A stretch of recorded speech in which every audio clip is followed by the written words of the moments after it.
The fissure's light was not steady. It pulsed as if the land had a heart buried beneath layers of ash and ruin, and each beat pushed heat and red glow up through the crack. Daenerys Targaryen stood close enough to feel it on her shins, close enough that the air tasted metallic when she breathed. The ash around the fissure had crusted into a glassy rim, as if the earth had cauterized itself. That made it worse. Wounds that sealed themselves were alive. Tyrion Lannister crouched at a cautious distance and extended the tip of his dagger toward the opening. The metal began to darken almost at once, and he drew it back with a hiss between his teeth. "It's not merely warm," he said, as if understatement could make the truth less threatening. "It's hungry," Jorah Mormont finished, and the words sounded like something he did not want to say out loud. Grey Worm's gaze never left the fissure. The Unsullied were spread in a half-circle behind them, spear points angled, eyes fixed on the glowing line as if it might suddenly rise and strike. Fear could not break their discipline, but it made it tighter, more rigid. A brittle thing held too long could shatter. Drogon shifted above, claws scraping black stone. He lowered his head, nostrils flaring, and a low rumble rolled in his chest. Not a roar, a warning. Daenerys Targaryen felt it through her bones. She knelt slowly, letting her cloak brush the ash, and placed her palm on the ground beside the fissure. The earth was hot, but not burning. The heat moved beneath her hand like a slow tide. For an instant she felt something else.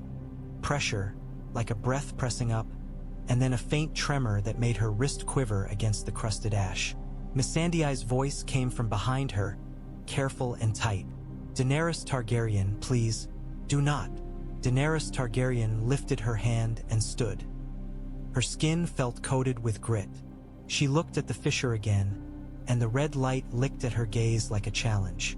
"It woke when Drogon roared," Tyrion Lannister said, rising, rubbing the soot from his fingers on his cloak. Or perhaps Drogon roared because it was waking. Either way, we are standing on the throat of something that does not like to be disturbed. "We disturbed it by arriving," Jorah Mormont said, "by breathing here." Daenerys Targaryen turned her head, watching the ruined skyline. Towers like melted candles, archways twisted into impossible angles. A city that had once been the spine of the world, now bent and broken. The doom had not merely destroyed stone. It had stripped the place of its certainty. The air felt like it could betray you. The ground felt like it could remember. If she allowed fear to decide her next step, she might as well turn back now. And if she turned back now, she would spend the rest of her life running from the places the world said she could not claim. "How far does it run?" she asked Grey Worm. Grey Worm glanced at the fissure's path, thin and jagged, then to the scouts who had marked its edges with stones. "It stops near the old avenue," he said. "Not far, but there are smaller cracks elsewhere." "Then we do not camp on cracks," Daenerys Targaryen said. "We shift to higher ground. We build our ring farther back. And we mark a forbidden line." Tyrion Lannister's mouth tightened. "A line the curious will inevitably cross." Daenerys Targaryen's eyes sharpened. "Then the curious will learn what law means." She turned toward the camp where frightened faces watched them from behind torchlight. Sailors clutched charms. Freedmen held children close. A man who had once worn a collar stared at her with a look that asked whether she would lead them into a new chain made of ash. Daenerys Targaryen lifted her voice. "Hear me," she called. "No one goes beyond the black stones set at the edge of this fissure. No one. Not for treasure. Not for pride. Not for prayer. Those stones are the first law of New Valyria." The name slipped out before she had fully decided it. It made murmurs ripple through the crowd. Fear, wonder, disbelief.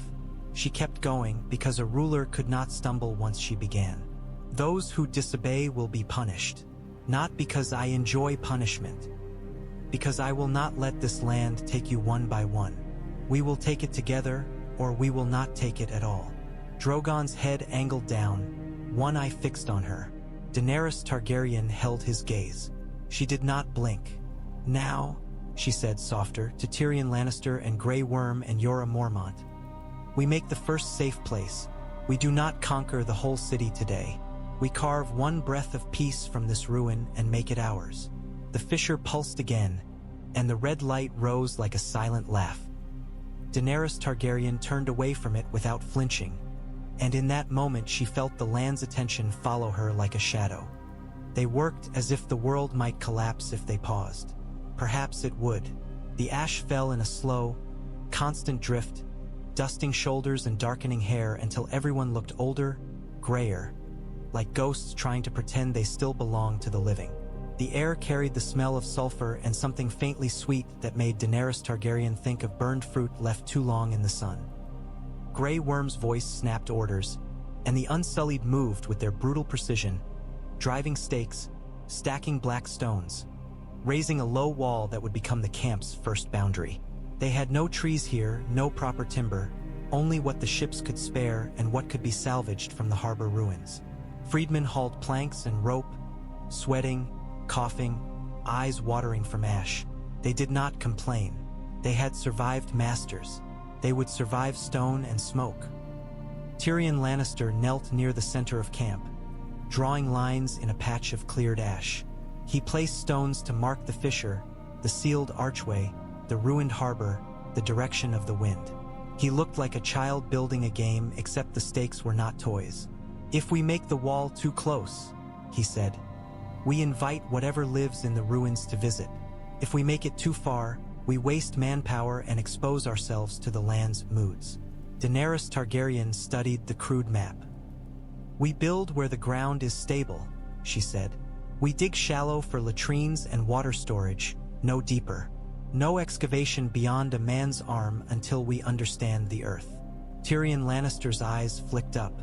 "You speak like someone who has ruled in the shadow of catastrophe." "I have," Daenerys Targaryen said, and thought of Meereen's plague pits, of the Master's sons nailed to posts, of the fighting pits full of blood and cheers. Disaster wore different faces, but it always demanded the same thing: decisions. Missandei moved through the camp with a calm that steadied people. She handed water skins to mothers, pressed bandages into trembling hands, spoke softly in the languages she knew until fear loosened enough to let men breathe. When she reached Daenerys Targaryen, her eyes were bright with exhaustion and devotion. "Some want to return to the ships," Missandei said quietly. "They say the air makes their throats burn. They say the ash will poison their children." Daenerys Targaryen watched a boy cough into his sleeve, eyes wide. A woman rubbed his back, whispering a prayer. The boy's skin was damp, but not fevered. Still, the fear of sickness here was different. In Meereen, disease had been a thing of filth and crowding. In Valyria, sickness felt like a curse that could choose you because the land disliked your heartbeat. "They may return," Daenerys Targaryen said. "No one is chained to my dream." Missandei's relief was immediate. It softened her shoulders. Daenerys Targaryen felt the weight of that relief like a stone in her chest. Mercy was easy when it cost nothing.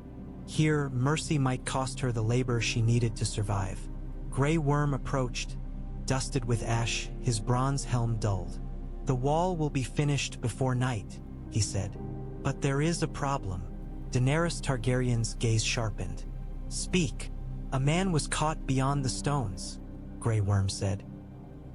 "He went to the ruins to take something. He says it is only a trinket."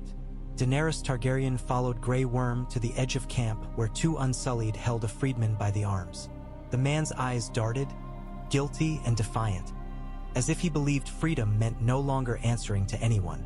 In his fist he clutched a small object, black metal shaped like a dragon's claw. "It's mine," the man said quickly. "I found it. It was just lying there." Daenerys Targaryen held out her hand. "Give it to me." He hesitated, then placed it into her palm. It was warmer than it should have been. The metal surface was smooth, unnaturally so, and the claw shape seemed almost alive, as if it might curl. "You crossed the stones," Daenerys Targaryen said. "It's only stones," the man spat. "You said we were free." "We are free," Daenerys Targaryen said, and her voice did not rise, but it hardened. "Free does not mean foolish. Free does not mean dead. She lifted the claw so the gathered onlookers could see. This land will tempt you with relics, she said. With gold and steel and proof you walked where others feared. It will tempt you because it wants you alone. She closed her fist around the metal. You will not go alone. The man's jaw worked, anger and fear twisting together. So you make laws like masters, he said. You punish. You forbid. Daenerys Targaryen stepped closer until he had to look at her.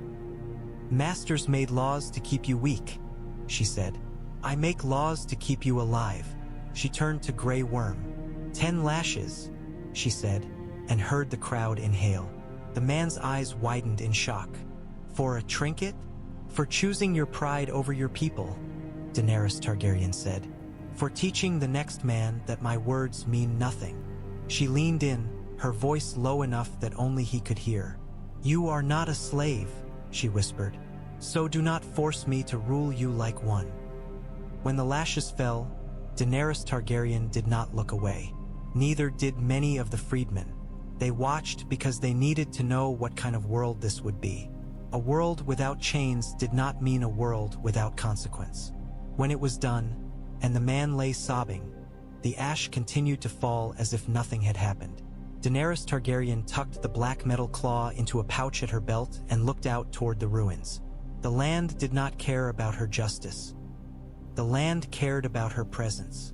She lifted her chin anyway and returned to the map, because a queen could not argue with the earth. She could only build faster than it could swallow her. The storehouse did not look like much from the outside, only a low building half sunk into ash, its doorway warped by heat long ago. Yet the stones were fitted with a precision that made even ruin feel deliberate. When the unsullied pried at the door with iron bars salvaged from the ships, the black stone resisted like muscle. With a grinding groan it gave way. A smell spilled out, dry, ancient, sharp with herbs. Torchlight cut through darkness to reveal shelves still standing, lined with jars sealed with wax that had turned brittle but had not melted. Crates sat stacked in corners, their lids intact. The air inside was warmer than the street, but not suffocating. Tyrion Lannister exhaled a breath he might not have realized he was holding. Well, he said softly, it appears the Doom had poor manners. It destroyed a civilization, but it left the pantry. Daenerys Targaryen stepped inside, careful. The ash layer on the floor was thin here, disturbed only by the shifting of stone during collapse. No footprints.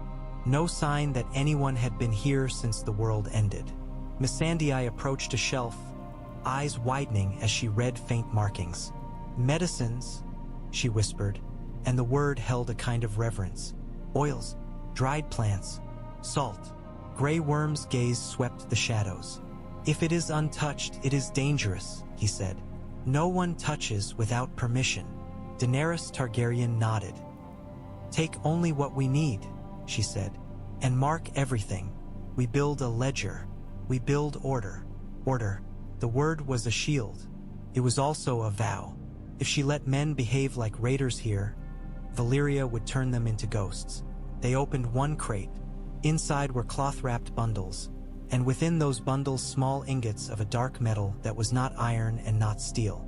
Tyrion Lannister lifted one carefully, as if it might bite. This is, he began, and stopped. His cleverness faltered under the weight of wonder. Valyrian, Missandei breathed. Daenerys Targaryen took the ingot and held it in both hands. It was heavier than it looked, smooth as water over stone, and faintly warm. Not hot like the fissure, but warm like a living thing. She remembered Viserys speaking of Valyria as if it were a god. She remembered his hunger for what he had never had. Holding the metal now, she understood the addiction. To touch something that had survived the world's ending made you feel chosen. Outside, a scraping sound echoed down the narrow street. Grey Worm signaled, an unsullied step to the doorway, spears angled. Daenerys Targaryen moved back, the ingot tucked into her pouch beside the claw. Tyrion Lannister lifted his lantern, eyes narrowing. A figure appeared beyond the storehouse entrance, half hidden by shadow and ash. It moved slowly, awkwardly, like a man walking against heavy wind. The skin, what could be seen, was gray and cracked. Its clothing hung in tatters, fused in places as if scorched and then cooled. Stone man, Daenerys Targaryen thought, and her stomach tightened. She had seen them once on the Roin, creatures of grayscale who had become more diseased than human. She had never imagined finding them here, in the birthplace of doom. The figure's head lifted, and torchlight showed eyes filmed pale, mouth cracked open. A sound came from it, a rasping moan that was part hunger, part agony. Another shape shifted behind it, then another. They stood in an archway across the street, a cluster of them swaying, hands reaching toward the light. Their skin looked like stone, but not the smooth fused statues outside. This was living stone, cracked and hungry. Tyrion Lannister's voice went thin. "They survived," he whispered. "Or something did." Grey Worm stepped forward, spear ready. "No one touches," he said, and meant it as a warning not only to his men but to the creatures. The stone men lurched forward. Daenerys Targaryen's heart hammered. She had dragons. She could burn them, but fire in a narrow street of ancient ruin could become its own enemy. And disease did not care about crowns. "Back," she ordered. "Slow. Do not let them touch you." The Unsullied did not panic. They formed a line at the storehouse entrance, spears out, keeping distance. The first stone man lunged, faster than its stumbling suggested, mouth opening wide as if it meant to bite. Grey Worm's spear thrust forward, clean and controlled, driving into the creature's chest. The stone man jerked, gurgled, and fell, ash puffing up around it. But the others kept coming, driven by mindless hunger. Jorah Mormont's sword flashed. He cut one down at the neck, and the head rolled, cracking as it hit stone. The sound was wrong, like breaking pottery. Daenerys Targaryen forced herself to breathe through her mouth, careful not to inhale too deeply. "Hold them," she said. "We retreat. Now." Tyrion Lannister backed away, lantern held high, face pale under soot.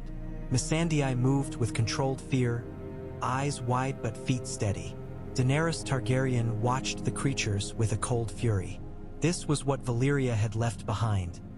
Ruins and hunger, relics and curses. They reached the wider avenue where ash lay thick. Here they could move faster. Grey Worm signaled, and the Unsullied pulled back in perfect order, never turning their backs. One stone man stumbled into the open, reaching, moaning. Daenerys Targaryen lifted her hand, and the world seemed to hold its breath. "Drogon," she called, not shouting, simply commanding. The black dragon's roar answered from above, and a moment later heat rushed down as he swept low over the avenue. He did not breathe a wide, wild flame. He breathed a precise blast, a controlled tongue of fire that struck the stone man and turned it into a blazing statue. The creature collapsed, burning, and the stink of scorched flesh made sailors gag even from afar. Drogon rose again, wings beating smoke into spirals. Daenerys Targaryen watched the burning body until it stopped moving. Her hands trembled, not from fear of the creature, but from the knowledge that burning was easy. Control was hard. She turned to Tyrion Lannister. "We have medicine," she said. "We have metal, and we have proof that the land is not empty." Tyrion Lannister swallowed. "Yes," he said, "and proof that it does not want us." Daenerys Targaryen looked toward the camp, toward the wall they were building, toward the people who had chosen this. "Then we will teach it otherwise," she said. Behind them, the ruins whispered with old breath, and the ash continued to fall. They returned to the harbor because survival demanded it. A camp without a port was a camp waiting to starve. The ships anchored offshore were lifelines, but they could not remain forever at the mercy of Valyria's strange currents. They needed a place to unload safely, a place to repair hulls, a place to build. The old harbor had been a masterpiece once. Now it was a grave. Blackened pilings jutted from the water like broken teeth. The stone quays had melted in places, slumping into the sea. Steam rose from cracks where seawater met heat below, turning the air damp and stinging. Daenerys Targaryen stood on a slab of glossy rock and watched her people work. Freedmen hauled ropes, backs bent, faces streaked with ash. Unsullied braced and pulled with silent strength, dragging timbers from half-submerged wreckage. Their movements were careful, deliberate. Here, one wrong step could mean falling into water that might be too hot to live. Tyrion Lannister pointed toward a shadow beneath the surface. "There," he said, voice muffled by a cloth he held over his mouth. "Do you see the curve? That's not a merchant hull. That's war." The water was dark, but when sunlight hit it, it revealed shapes below, massive, elegant lines, the skeleton of a ship built for an empire that had believed the sea belonged to it. The prow, barely visible, was carved into a dragon's head, mouth open in silent aggression. "A ship of the Freehold," Missandei whispered, awe and horror tangled. "It is still here. Everything is still here," Jorah Mormont said, eyes scanning the shoreline statues. "Even the death." Daenerys Targaryen followed Jorah Mormont's gaze. The fused people along the quay looked as if they had been running toward the water when the doom caught them. One held or in hands turned to stone. Another carried a coil of rope frozen mid-swing. They were workers, sailors, common folk. The doom had not spared the powerless. She clenched her jaw. "We will not become them," she said. A shout rose as a rope snapped. A timber splashed into the water. Steam hissed where it landed, and the men hauling it stumbled back in fear. Daenerys Targaryen moved closer, her boots crunching on black grit. "Again," she ordered, her voice cutting through their panic. Slowly, 2 ropes this time. They obeyed. Fear obeyed when it was given structure. Tyrion Lannister watched her with an expression that held reluctant admiration. "You make even salvage feel like law," he said. "Because law is what keeps us from becoming raiders," Daenerys Targaryen replied. She glanced at the sunken warship. "Can we raise it?" Tyrion Lannister's laugh was short and humorless. "With enough men and enough rope and enough time, perhaps. But time is what Valyria steals, and we don't yet know what lives beneath that hull. Could be filled with treasure. Could be filled with things." He did not say stone men, but the word hung there anyway. Daenerys Targaryen watched the steam rising from the water. It reminded her of breath. "Then we do not raise it now," she decided. "We mark it. We use what we can from the wreckage above water. We build our own dock." Grey Worm approached, ash clinging to his armor. "Scouts report movement along the eastern ruins," he said. "Not men, not animals we know." Daenerys Targaryen's skin prickled. "How close?" "Far enough," Grey Worm said. "But they watched. They did not come." Tyrion Lannister's voice went quieter. "The land is full of eyes," he murmured. Daenerys Targaryen looked toward the ruined city beyond the harbor, its melted towers rising like blackened fingers against the sky. She thought of the sealed archway, of the fisher's pulse, of stone men shuffling in shadows. "Let them watch," she said. "They will learn what it means to watch an empire being born." They worked until their hands bled and their throats burned. By late afternoon, a rough platform of salvaged timbers had been assembled, anchored with black stones and rope.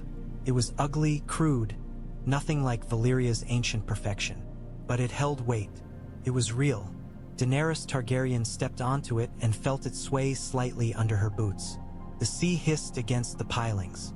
Steam curled around her ankles like pale snakes. She lifted her face to the wind and tasted salt beneath sulfur. She thought of Westeros, far away, a promise she had chosen to delay. She thought of this place, a curse she had chosen to challenge. Behind her, someone began to sing softly, an old freedman's song of labor and survival. The melody was rough, imperfect, stubborn. Daenerys Targaryen let the sound fill her. Imperfect was not failure. Imperfect was human. The ground trembled faintly beneath the dock, as if the land disapproved. Daenerys Targaryen did not move. She stood on the first piece of New Valyria's harbor and listened to the earth's complaint like a rival's mutter. They came at dusk, when the ashfall thickened and the camp's torches made islands of light in a gray world. At first, the sentries thought they were stone men, shapes moving at the edge of the wall, slow and cautious. Spears lifted, bows were drawn, fear tightened like a noose. Then one of them raised empty hands. They were thin, too thin, their cheeks hollow, their clothes patched with scraps of sailcloth and scorched leather. Ash coated their hair, but beneath the gray Daenerys Targaryen saw pale strands, silver, white blonde, colors that made something inside her chest clench. Their eyes were wary, some dark, some strangely light. One man's eyes had a faint violet tint that made her breath catch. A trick of light, perhaps, or blood speaking quietly. They spoke in a dialect of Valyrian that was rough and broken, like a song sung through cracked lips. Missandei understood pieces. Tyrion Lannister understood fewer. Daenerys Targaryen understood the shape of it, the music. It tugged at her like memory she did not own. "We live," the leader said finally, in halting common speech. His voice was hoarse, as if the air had scraped it raw for years. "We live on the edge, not in the dead city, not in the hot ground. We live where the smoke is thinner." Daenerys Targaryen studied him. His face was scarred, not from a blade but from burns that had healed ugly. He held a charm in his hand, charred bone shaped like a dragon's tooth, strung on rough cord. He clutched it as if it were protection against gods. "How many?" Daenerys Targaryen asked. "Few," the leader said. His gaze flicked to Drogon's silhouette above the camp, and fear flashed. "Fewer each season. The land takes, the smoke takes, the worms take." "The worms," Tyrion Lannister repeated, and his tone made the word heavier. "What worms?" The leader's mouth tightened. "Fire below," he said, and gestured downward with 2 fingers, a sign like a knife. "They come up when hungry. They smell blood. They smell heat." Daenerys Targaryen felt the fisher's pulse in her mind. "Firewyrms," she said, and the word tasted like an old story made real. The leader stared at her as if she had spoken a secret name. "You know," he rasped. "I know legends," Daenerys Targaryen said, "and I know fear, but fear does not decide what I build." She stepped closer. Grey Worm shifted slightly, protective. The leader's people flinched as if expecting a blow. They had learned to fear any approach. Daenerys Targaryen stopped an arm's length away, open hands visible. "I am Daenerys Targaryen," she said. "Blood of Valyria." A murmur rose among them. Some made a sign across their chest. Others looked at her as if she were a ghost walked out of ash. The leader's eyes narrowed. "Targaryen," he repeated, tasting it. "Dragon lords who fled before the world burned." "We fled because my family listened to a warning," Daenerys Targaryen said. "Not because we were better, not because we were kinder. We were simply spared." Missandei stepped forward, offering a water skin with both hands. The leader hesitated, then took it, drinking slowly as if afraid the water would vanish if he swallowed too quickly. Daenerys Targaryen watched the way his hands shook. They were survivors, not soldiers. Whatever lived here had carved fear into their bones. "You have lived on my ancestors' grave," Daenerys Targaryen said. "I did not come to drive you away. I came to build a city, a safe city, a city with walls and clean water and laws." Tyrion Lannister's eyebrows rose slightly. He said nothing, but his expression suggested he was weighing how impossible that sounded. The leader stared at Daenerys Targaryen as if she had offered him the moon. Then his gaze hardened. "Cities die here," he said. "Stone melts, people turn. Fire comes from ground. This place is cursed." "Cursed by arrogance," Daenerys Targaryen said. "Cursed by cruelty. Cursed by dragon lords who thought they could own fire." She leaned forward slightly. "I do not come to own it. I come to master it for my people." The leader's fingers tightened around his bone charm. "Your people will die," he said, and it was not threat. It was pity. Daenerys Targaryen felt anger flare, quick and hot. She forced it down. These were not enemies. They were warnings given faces. "Come to my camp," she said. "Eat, rest, speak with Missandei. Tell us what you know. I offer you citizenship in what we build here. You will not be slaves. You will not be cast aside as pests. You will be part of the new Valyria." The word citizenship made the leader blink, confused. It was an idea too clean for this land. Tyrion Lannister stepped forward, voice careful. "And what do you ask in return?" The leader's eyes snapped to Tyrion Lannister, suspicious. "Nothing is free," he said. Daenerys Targaryen answered before Tyrion Lannister could. "I ask you to stop living like hunted animals," she said. "I ask you to help me build walls that keep the land's hunger out. I ask you to teach my people where not to step." The leader's gaze returned to her, and for a heartbeat something softened, longing, perhaps, for a life that did not taste of ash. Then fear clenched it shut again. "We will come," he said slowly, "but we do not swear. Not yet." Daenerys Targaryen nodded. "Do not swear," she said. "Eat first." As Grey Worm led them toward the camp, Daenerys Targaryen watched their backs. Pale hair under ash, hollow faces, dragonbone charms. Valyria had not been empty, it had simply been starving, and she had walked into its hunger with a torch in her hand. The storm did not announce itself with thunder. It came like a breath exhaled by the land, sudden, hot, and thick with ash. One moment the camp's torches burned steady. The next the flames bent sideways, guttering as wind tore through. The air filled with gray, crawled into mouths, into eyes, into cloth. Men shouted, but their voices vanished in the hiss. Daenerys Targaryen grabbed the nearest child, a boy whose mother had been hauling rope at the harbor, and pulled him close, wrapping her cloak around his face. He coughed, body trembling. His eyes were wide with panic, and in them she saw not this storm but every fear he had ever known, multiplied. "Breathe through the cloth," Daenerys Targaryen ordered, her voice firm in his ear. "Slowly, listen to me." Missandei moved like a flame in darkness, darting between tents, pulling canvas over gaps, tying ropes with quick hands. Women and men worked together, fighting the wind. Grey worms unsullied braced the wall, shoulder to stone, spears planted like roots. They did not yield an inch because yielding meant the storm would strip the camp bare. Tyrion Lannister staggered past, coughing, cloak wrapped over his nose. His eyes streamed. He looked less like a clever lord and more like any other man trying not to choke on a world that did not want him. The Valyrian descended survivors, Ruinfolk, huddled under a makeshift shelter, faces blank with old familiarity. This was not new to them. This was why they lived in caves and cracks. The land did not allow comfort for long. Daenerys Targaryen pushed the child toward his mother. "Inside," she told the woman, "keep him low. Give him water in small sips." The woman's hands shook as she obeyed.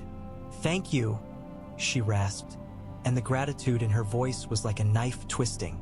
Daenerys Targaryen did not want thanks for doing what any human should. Yet queens were thanked for things that should have been ordinary because the world had made ordinary kindness rare. The storm thickened. Ash coated everything, turning tents into gray lumps, turning faces into masks. A sailor stumbled, choking, and Grey Worms unsullied caught him before he fell, dragging him to shelter with the same efficiency they used to drag wounded men from battle. Daenerys Targaryen looked up through the swirling gray and saw Drogon. He stood on a ridge above the camp, claws sunk into black stone, body angled against the wind. His wings were half unfurled, not to fly but to shield himself, a living fortress. Ash streamed off his scales like smoke. His eyes glowed through the storm, watching. For a heartbeat, Daenerys Targaryen felt the irrational urge to run to him, to climb onto his back, to rise above this choking world, to leave the ash and ruin behind and return to the clean blue of the sea. Then she saw the people below, coughing, struggling, clinging to tents and ropes, and she stayed where she was. A queen who fled discomfort would flee war. A queen who fled war would flee responsibility. She moved through the camp with her cloak over her mouth, checking shelters, pressing her hands to foreheads, listening to coughs. Missandei met her in the storm's heart, eyes red from ash, and for a moment they looked at each other in silent understanding. This was what it meant to build. Not a throne, not a crown. A place that did not kill you for existing. Hours later, the storm passed as suddenly as it had come. The wind eased, the ash settled, coating the camp deeper than before, burying footprints, muffling sound. The air remained hot, but the choking thickness thinned. People emerged slowly, blinking, spitting gray. Tents sagged under the weight. Fires had died. The camp looked as if it had been abandoned for years. Tyrion Lannister leaned against a stone, wiping ash from his eyes. "If the land meant to discourage us," he rasped, "it is doing an excellent job." Daenerys Targaryen looked out toward the ruins. The towers stood unchanged, patient.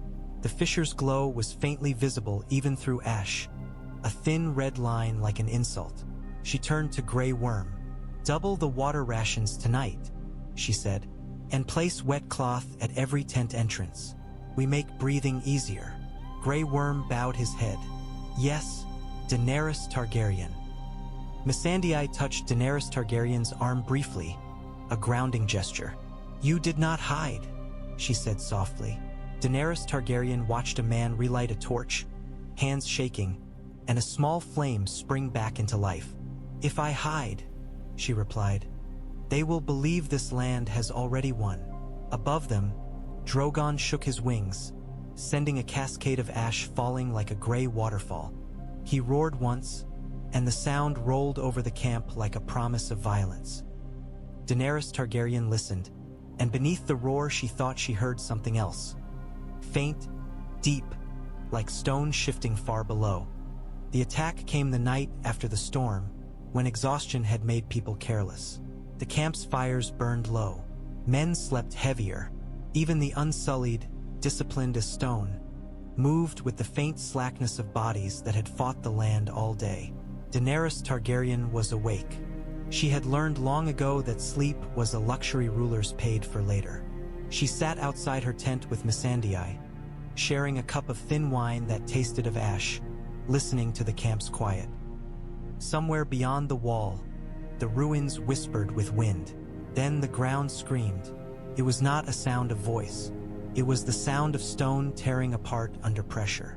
A crack like a world breaking open split the night, and heat blasted upward, carrying smoke and red light. Shouts erupted. Torches flared. The wall shook. Daenerys Targaryen surged to her feet. "Grey Worm!" she shouted, and her voice was lost beneath the roar of earth. A hole opened near the wall, jagged, fresh, rimmed with molten glass that cooled as it formed. Smoke poured from it in a thick column. The stench was overwhelming, sulfur and burned meat and something worse, something like old blood. Unsullied rushed into formation, spears angled. Freedmen stumbled from tents, eyes wide, clutching knives and clubs, shouting prayers. Children screamed. Then something moved in the hole. At first it looked like a shadow shifting through smoke. Then the shadow rose, and torchlight caught it, and the camp's fear became a living thing. It was not a dragon. It was not a man. It was a length of muscle and scale, thick as a tree trunk, its surface black and cracked, and through those cracks glowed red like coals beneath bark. It hauled itself upward with slow, inevitable strength, and the ground around it steamed, ash turning to glass where it touched. Firewyrm. Its mouth opened. Not a dragon's mouth of teeth and majesty, but a jagged maw lined with pale fangs, dripping something dark that hissed when it hit ash. A sound came from it, a wet, grinding bellow that made the bones in Daenerys Targaryen's chest vibrate. Tyrion Lannister appeared beside her, face lit by horror. "That," he whispered, and even his cleverness failed him, "is not on any map." Grey Worm's voice cut through chaos, sharp and commanding. "Hold!" he shouted in Valyrian. "Spears!" The Unsullied braced as the creature surged forward, tearing at the ground. One spear thrust, striking its cracked hide. The spearhead skidded off as if the creature's skin were stone. The firewyrm swung its body, and the spear snapped. An Unsullied was knocked off his feet, armor scraping, and before he could rise, the creature's maw snapped down. The scream was brief. Daenerys Targaryen's stomach clenched, but she did not freeze. She lifted her head and shouted into the night, "Drogon!" A roar answered from above, thundered and furious. Wings beat, driving ash into spirals. The firewyrm lunged again, heat rolling off it in waves. Torches near it flared bright, then sputtered as if the air itself was being consumed. Men stumbled back, faces blistering from heat alone. "Back!" Daenerys Targaryen commanded. "Make space!" Grey worms Unsullied retreated in controlled steps, drawing the creature away from tents, away from children. They sacrificed ground to gain survival, spears stabbing not to kill but to guide, to distract, to keep it turning. Drogon descended like a judgment. His wings cast a shadow over the camp, and the air suddenly smelled of true dragon fire, sharper, cleaner than the firewyrm's foul heat. He opened his jaws, flame gathering. Daenerys Targaryen raised her hand, not to stop him, but to shape him. "Not the camp," she shouted. "Aim for the hole." Drogon's fire erupted in a torrent that lit the night like dawn. It struck the ground around the firewyrm, not directly, turning ash to glass in a blistering ring, forcing the creature back toward its breach. The heat was so intense Daenerys Targaryen's hair lifted, her skin prickling. Men screamed and fell, not burned by flame but by the air itself. The firewyrm bellowed, thrashing, its body cracking wider, red light blazing through its fissures. It lunged toward the hole, perhaps seeking escape, perhaps seeking deeper heat. Drogon's flame hammered down again, and the rim of the hole began to collapse, glass cracking, stone softening. "Now!" Grey Worm shouted. "Stones! Fee!"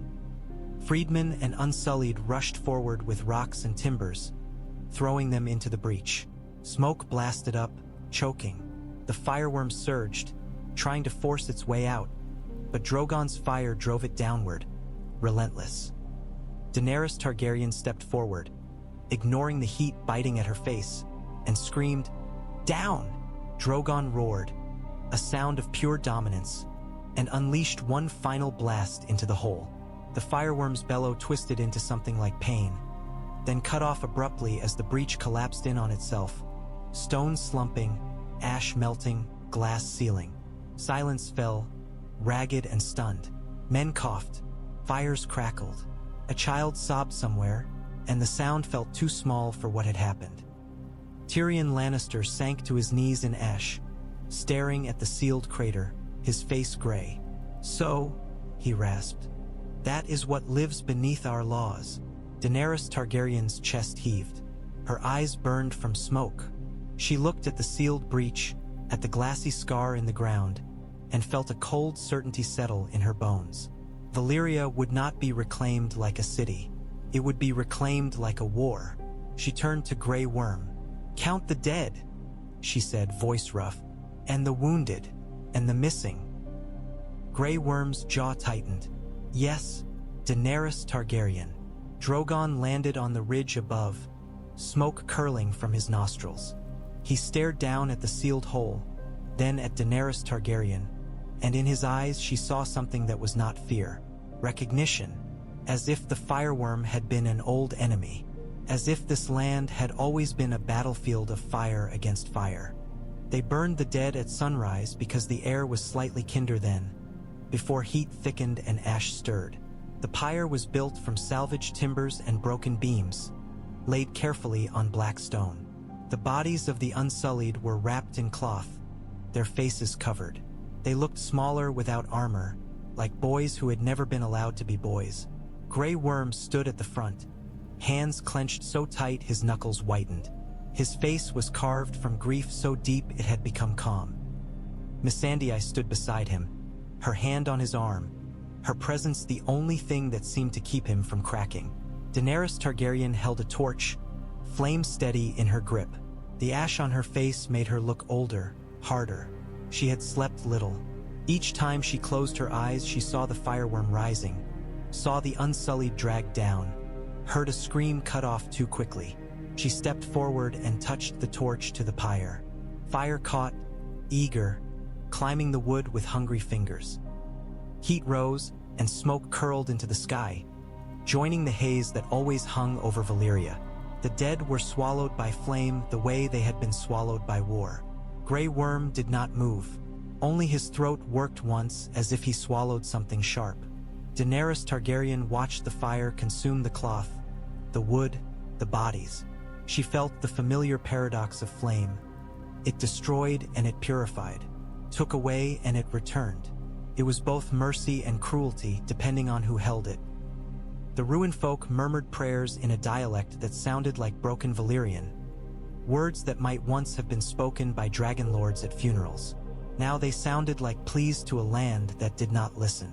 Tyrion Lannister stood behind Daenerys Targaryen, his face solemn. "If you intend to make this place a city," he said quietly, "you will need more than courage. You will need geometry." Daenerys Targaryen did not look away from the pyre. "Explain." "A ring wall," Tyrion Lannister said. "Not just a camp wall, a layered defense. A perimeter of stone and trenches and watchtowers. A no-go zone around the fissures. If something comes up again, it must come up where we choose." Daenerys Targaryen's mind moved quickly, catching the shape of the plan. Control, structure, turning chaos into something that could be answered. "And laws," she said. Tyrion Lannister nodded. "And laws. Laws everyone respects because they fear the consequence more than they desire the temptation." Daenerys Targaryen glanced at Grey Worm. She saw the grief beneath his stillness. She saw the cost of following her into this cursed land. "I will not lose them for nothing," she murmured. Missandei's voice was soft, but steady. "Then make their deaths the foundation," she said. Foundation. The word tasted like stone and blood. Daenerys Targaryen turned toward the gathered people. Unsullied, freedmen, sailors, ruinfolk, faces lined with fear and fatigue. Eyes looking to her as if she could command the earth not to open again.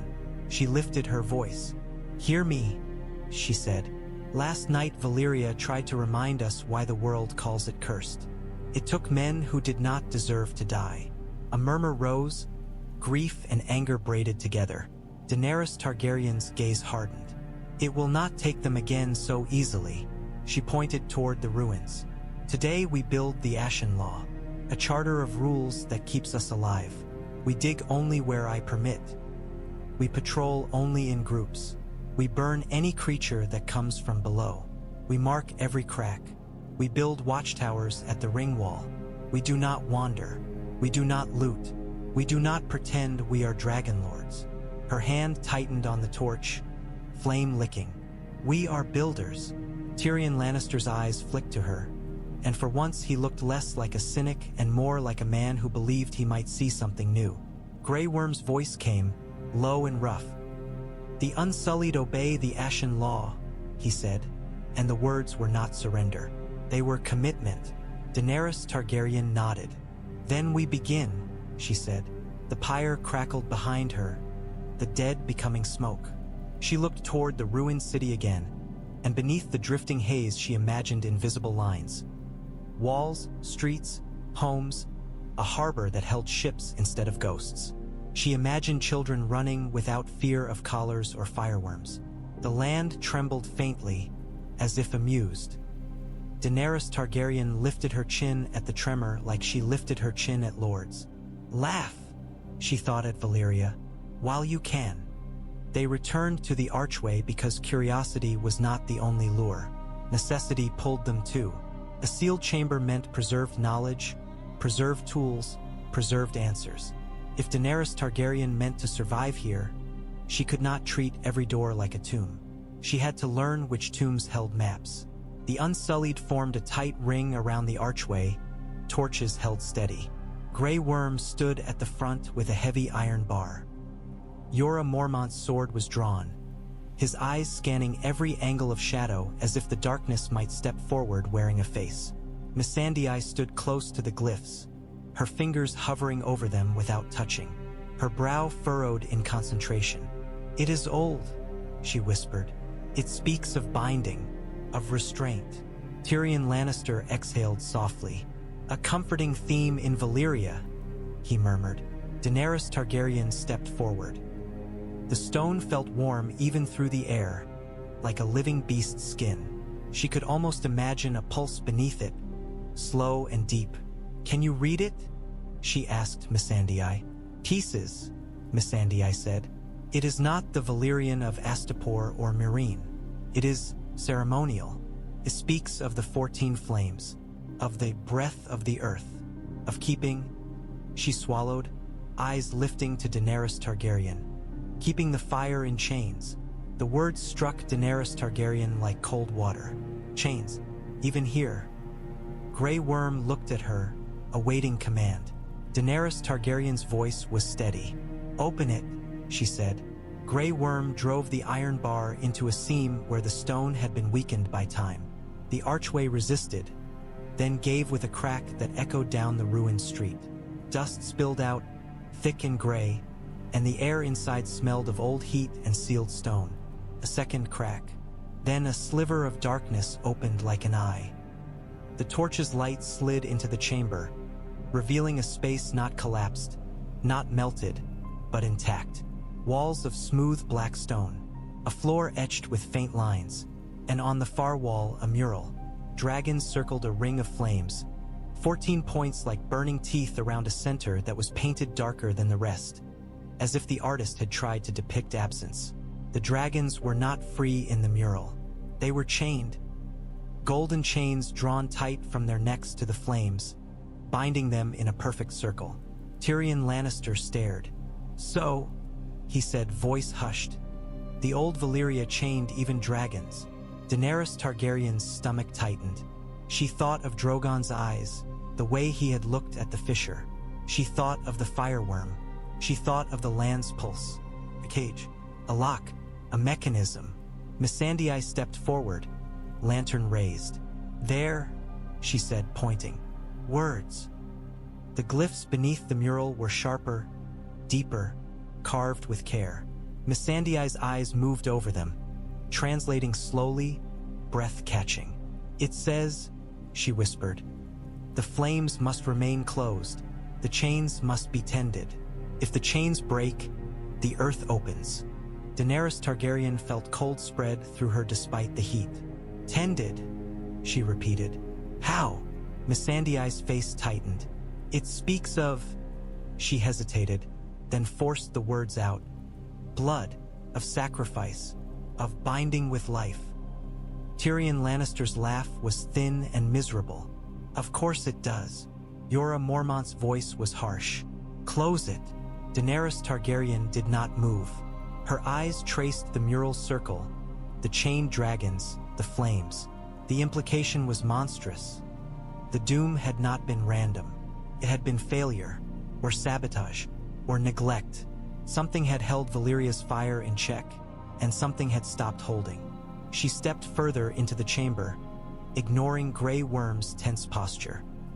The air inside felt heavier, thicker, like breathing in a sealed grave. Dust drifted down from the ceiling as if disturbed by their presence. In the center of the floor lay a stone pedestal with a shallow depression, stained dark as if something had once been placed there, or poured there. Daenerys Targaryen's hand tightened unconsciously on the pouch at her belt where the Valyrian metal ingot and claw rested. Relics, temptations. A tremor ran through the ground, small at first, then stronger. Dust cascaded from the ceiling. A crack spidered across one corner of the mural wall with a sharp sound. Grey Worm's voice snapped. "Daenerys Targaryen! Out!" Jorah Mormont barked. "Now!" Daenerys Targaryen's heart hammered. She stared at the mural one last time, burning it into memory. Dragons in chains, flames in a ring, a center painted wrong. Then another tremor hit, and the chamber groaned like a beast waking angry. Daenerys Targaryen turned. "Out!" She ordered, and her people moved instantly. They retreated from the chamber as dust thickened. Grey Worm yanked the iron bar free. The opening behind them seemed to sigh, as if disappointed they had not stepped deeper. As they emerged into the street, the tremors eased.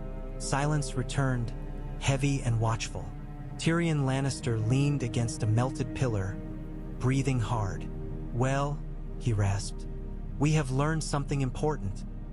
Daenerys Targaryen wiped ash from her face, eyes fixed on the sealed archway now cracked open like a wound. "Yes," she said quietly. "And what precisely?" Tyrion Lannister asked. "Do you intend to do with the knowledge that Valyria's heart was held shut by chains and blood?" Daenerys Targaryen stared at the mural's dragons in her mind and felt the weight of the question settle like lead. "I intend," she said, voice low and iron, "to find another way." The sunrise over Valyria did not arrive cleanly. It bled through smoke and ash, turning the sky the color of bruised gold. Light spilled across melted towers and black roads, catching on glassy stone, so the ruins glittered like a field of broken blades. It was beautiful in a way that made Daenerys Targaryen angry. Beauty should not belong to places that killed. She climbed the half-restored tower platform with Missandei and Tyrion Lannister and Grey Worm close behind. The tower had once been part of a larger structure, perhaps a watchtower, perhaps a gatehouse. Now it was a broken stump of black stone. But it stood higher than most of the ridge, and it was solid. Solid mattered. Below, the camp stirred. The ring wall was not finished, but its first curve had risen, a rough arc of stone and timbers that promised protection. Watchfires burned. Men moved with renewed purpose, driven by grief and fear and stubbornness. Daenerys Targaryen carried the banner herself. It was cloth stitched on the voyage, dyed with what they had, red as blood, black as ash. A dragon was sewn into it, not the proud, polished sigil of Old Valyria, but a rough dragon, wings spread, its tail curled around a broken chain. A new symbol, a new vow. She stepped to the tower's edge, wind tugging the cloth. The ash in the air made her eyes sting. She blinked it away and looked down at her people. Grey Worm stood before the gathered unsullied, spear upright. Their faces were expressionless, but Daenerys Targaryen could feel their attention like a blade's edge. Freedmen clustered nearby, some carrying tools, some holding children. The Ruinfolk stood at the perimeter, wary, watching as if they expected the banner to summon a curse. Tyrion Lannister leaned close enough for his voice to reach only her. "Once you raise that," he said, "you will not be merely a woman in a ruin. You will be a claim. Claims attract enemies." Daenerys Targaryen looked at him. "Everything I have ever done has attracted enemies," she said. Tyrion Lannister's mouth tightened. "True, but this is declaring war on legend." Daenerys Targaryen turned her gaze upward. The dragons were circling. Drogon's black body cut across the smoky light like a blade. Rhaegal's green scales caught gold. Viserion shone pale, almost luminous, against the ash. They moved in a loose spiral above the tower, wings beating slow, deliberate, not frantic, not afraid. It struck Daenerys Targaryen then that they seemed calmer here than they had been at sea, as if the air, poisoned to humans, tasted like home to them. She lifted the banner pole and drove it into a crack in the stone platform where Grey Worm's men had set a brace. Missandei held the cloth steady, fingers firm despite the wind. Together they raised it, red and black unfurling into the ash-laced air. The banner snapped once, loud as a whip. Below, the Unsullied lifted their spears in perfect unison, the motion crisp and solemn. Freedmen cheered, ragged at first, then swelling as the reality of it took hold. A child shouted, and the sound was so bright it cut through the smoke like sunlight. Even some of the Ruinfolk murmured, eyes fixed on the dragon and chain sigil as if seeing a ghost change shape. Daenerys Targaryen stood with the wind tugging at her hair and the banner above her, and she felt something inside her settle. Not peace, not comfort, purpose, hard and heavy. "This is New Valyria," she called, her voice carrying down into the camp. Not the Valyria of chains and dragonlords who fed on the world. Not the Valyria that burned and died screaming. Her gaze swept the faces. This is a city for the free, a city of law, a city that will not kneel to fear. The cheers rose again. Some cried. Some laughed like they could not believe they were still alive. Grey Worm's face remained still, but Missandei saw the flicker in his eyes and squeezed his hand briefly. Daenerys Targaryen lifted her chin. "We will build walls," she said. "We will build homes. We will build a harbor that does not belong to slavers or masters. We will make this ruin into a realm that cannot be bought." Tyrion Lannister watched her, and in his eyes she saw calculation, yes, but also the faintest spark of belief, the dangerous kind that made men follow impossible dreams. Above, Drogon roared, and Regal and Viserion answered, their cries weaving together, fierce and triumphant. For a moment, Daenerys Targaryen allowed herself to imagine it. Streets cleared of ash, towers rebuilt, children running, ships docking under her banner, laws posted on stone, a world forced to acknowledge that Valyria had returned. Then the ground trembled. It was faint like a distant drum, but it ran through the tower's stone and up Daenerys Targaryen's legs. The banner pole quivered. Ash slid from a nearby ledge in a soft cascade. The camp below went quiet, the cheers dying as people felt it too. Faces lifted, fear returning like a tide. Far off, beyond the ruined city, a deep sound rose. So low it was almost felt rather than heard. A rumble like stone grinding, like a giant exhaling in its sleep. Tyrion Lannister's voice was a whisper beside her. "It heard you." Daenerys Targaryen stared toward the ruins and the invisible depths beneath them. Her hand tightened on the stone ledge until her fingers ached. "Let it hear," she said, voice low and unyielding. "Let it know this time the fire answers to me." The rumble faded, but the air remained heavy, as if the land held its breath. The banner snapped again in the wind, red and black against ash. Daenerys Targaryen stood beneath it and did not move. By midday, the tremor had become an ache behind everyone's eyes. The banner still snapped from the half-restored tower, red and black against the ashfall, but the cheers it had summoned were gone, spent on fear and work. Men moved like ants on a scorched hill, carrying stone and timber, coughing into their sleeves, glancing at the ruins as if they expected them to lurch forward. Daenerys Targaryen called her council under a shelter made from sailcloth stretched over a frame of salvaged beams. It was not a hall, not a throne room, only a patch of shade and order carved out of a hostile land. Yet the act of gathering was its own defiance. A ruler did not wait to be housed. A ruler made a house by deciding where to stand. Tyrion Lannister unrolled a map on a table weighted with rocks. It was not a true map. No cartographer had walked here and returned sane.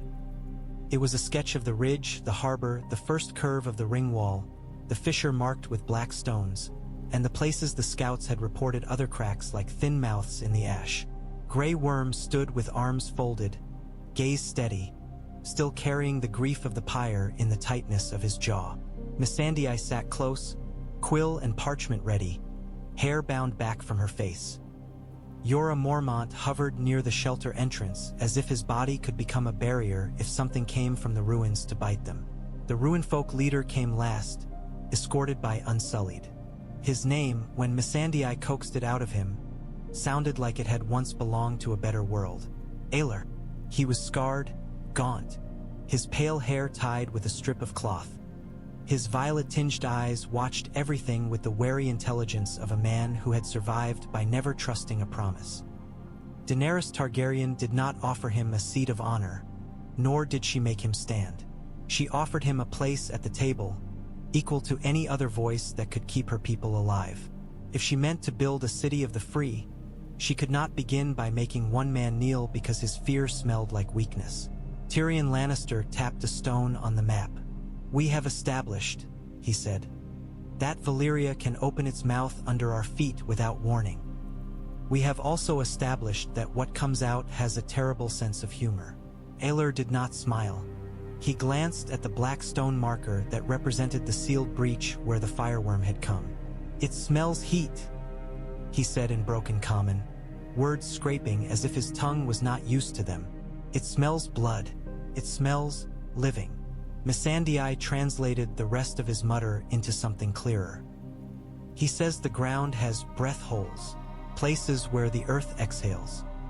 If the breath is blocked, it grows angry. If it is fed, it grows hungry." Daenerys Targaryen's eyes narrowed. "Fed with what?" Aelor's fingers tightened around his dragonbone charm. "Fire," he said. "More fire. You bring dragons. Dragons bring fire. Earth wakes." He swallowed. "And worms come." Jorah Mormont's voice was rough. "So we stop using the dragons." Daenerys Targaryen looked at him. "And how do we build walls with our bare hands while the land spits monsters at us?" Jorah Mormont's mouth tightened. He had no answer that wasn't a retreat dressed as caution. Tyrion Lannister leaned over the map, hands stained with ash. "We do not stop using dragons," he said. "We stop using them like children playing with torches in a dry barn. We use them with rules." He looked up at Daenerys Targaryen, and in his gaze there was a new seriousness, a shift from clever counsel to the grim practicality of survival. "We build layers," he said. "An inner camp, an outer ring wall, trenches between, and designated vents. Places where if the earth insists on opening, it opens where we are waiting." Grey Worm spoke, calm as steel. "We can dig trenches," he said. But Daenerys Targaryen said no deep digging. Daenerys Targaryen nodded. "Shallow trenches," she said. "Wide, not deep. Enough to guide, not enough to invite." Tyrion Lannister's finger traced a circle around the camp on the map. "We set watchtowers at intervals," he said. "We place horn signals. We post the Ashen Law at every tower and every gate. And we make a punishment that is not cruelty, but is certain." Daenerys Targaryen met Grey Worm's eyes. "No more wandering," she said. "No more trinkets. Anyone found beyond the stones without escort loses rations for a week and works the wall under guard." A murmur of agreement came from Grey Worm. Aelor watched her as if waiting to see whether she would punish with rage or with reason. Daenerys Targaryen held his gaze without softness. Mercy without order was a lie that got people killed. Missandei dipped her quill and began writing. "We should also name the council," she said quietly, "so people know where law comes from. So it is not only your word, Daenerys Targaryen." Tyrion Lannister's mouth twitched. "A dangerous suggestion," he said. "Queens tend to like being the source of everything." Daenerys Targaryen surprised herself by answering without heat. "Queens who like that become tyrants," she said. "Write it. A council of builders. Grey Worm for defense. Tyrion for logistics. Missandei for welfare and the charter. Jorah for scouting. Aelor for knowledge of the land." Aelor stiffened at being named. "I do not," he began, then faltered as if no one had ever offered him responsibility without a whip behind it. "You will speak," Daenerys Targaryen said. "You will warn us, and you will be paid in food and safety, not in chains." She stood, and the shelter seemed smaller for the size of her intent. "Tonight," she said, "the Ashen Law will be carved into stone and set at the camp gate. Tomorrow we widen the ring wall. We mark vents. We establish a quarantine for grayscale and any touch from stone men. We do not pretend fear is weakness. We treat it like weather, something to prepare for." Outside, the ash drifted. In the distance, the ruins waited. Daenerys Targaryen Law, okayed from face to face, letting them see that her resolve was not a mask, but a foundation. "Valyria took an empire once," she said. "It will not take my people quietly. We will make it pay for every breath it tries to steal." Grey Worm bowed his head. Missandei's quill scratched. Tyrion Lannister's eyes sharpened with the satisfaction of a plan taking shape. Aelor's expression remained haunted, but something in him shifted, the smallest loosening, as if hope had found a crack in his fear and begun to seep in. Beyond the shelter, Drogon roared from his ridge, and the sound rolled across the camp like a drumbeat calling them to work. They learned quickly that Valyria punished impatience. The ring wall rose by inches, stone on stone, timbers braced, rope tightened until hands bled. The black stone of Valyria was both gift and curse, plentiful, strong, and already shaped by the doom into strange angles that could be stacked into jagged barricades. But it was heavy, and it held heat like a grudging memory. Men who leaned too long against it came away with palms blistered. Daenerys Targaryen walked the growing arc of the wall with Grey Worm at her side. The Unsullied worked without complaint, but even their discipline could not erase exhaustion. Freedmen worked beside them, shoulders hunched, faces streaked with ash, breath rasping. Some sang under their breath to keep time, rough songs of labor that felt like defiance in a land that wanted silence. Tyrion Lannister paced with them, gesturing with a stick, pointing out places where the wall's curve needed tightening, where a gap might become a throat for fire. He looked like a man conducting a brutal symphony. "A wall is not simply piled rock," he said, and his voice held an edge now. "A wall is a promise, and promises must be kept, or they become invitations." They had marked 3 breath holes that Aelor had shown them, places where the ash felt warmer, where faint steam sometimes rose, where the ground rang hollow when struck with an iron rod. Around each they set a ring of black stones and posted warnings. Daenerys Targaryen ordered the ground around them cleared of tents and stores. "If the earth opens," she told the camp, "it will open where we have room to answer." Answering meant fire, stone, water, and discipline. It meant horns and signals. It meant a night watch that did not sleep through fatigue. It meant making fear into routine until it was no longer poison. By afternoon, Daenerys Targaryen stood near a section of wall where the stones refused to sit flush, warped by old heat into a stubborn curve.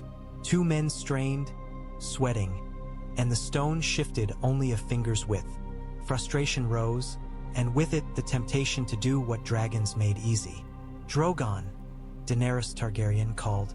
The black dragon landed beyond the wall with a thud that sent ash puffing. Heat rolled off him like a furnace door opened. Men stepped back instinctively. Some bowed. Some stared with the terrified reverence of people who had never stood this close to living power.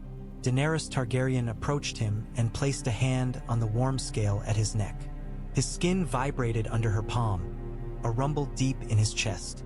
He turned his head, one eye fixing on her, and for a heartbeat the world narrowed to the space between queen and dragon. "Small," she murmured in Valyrian. "Just enough." Drogon's nostrils flared.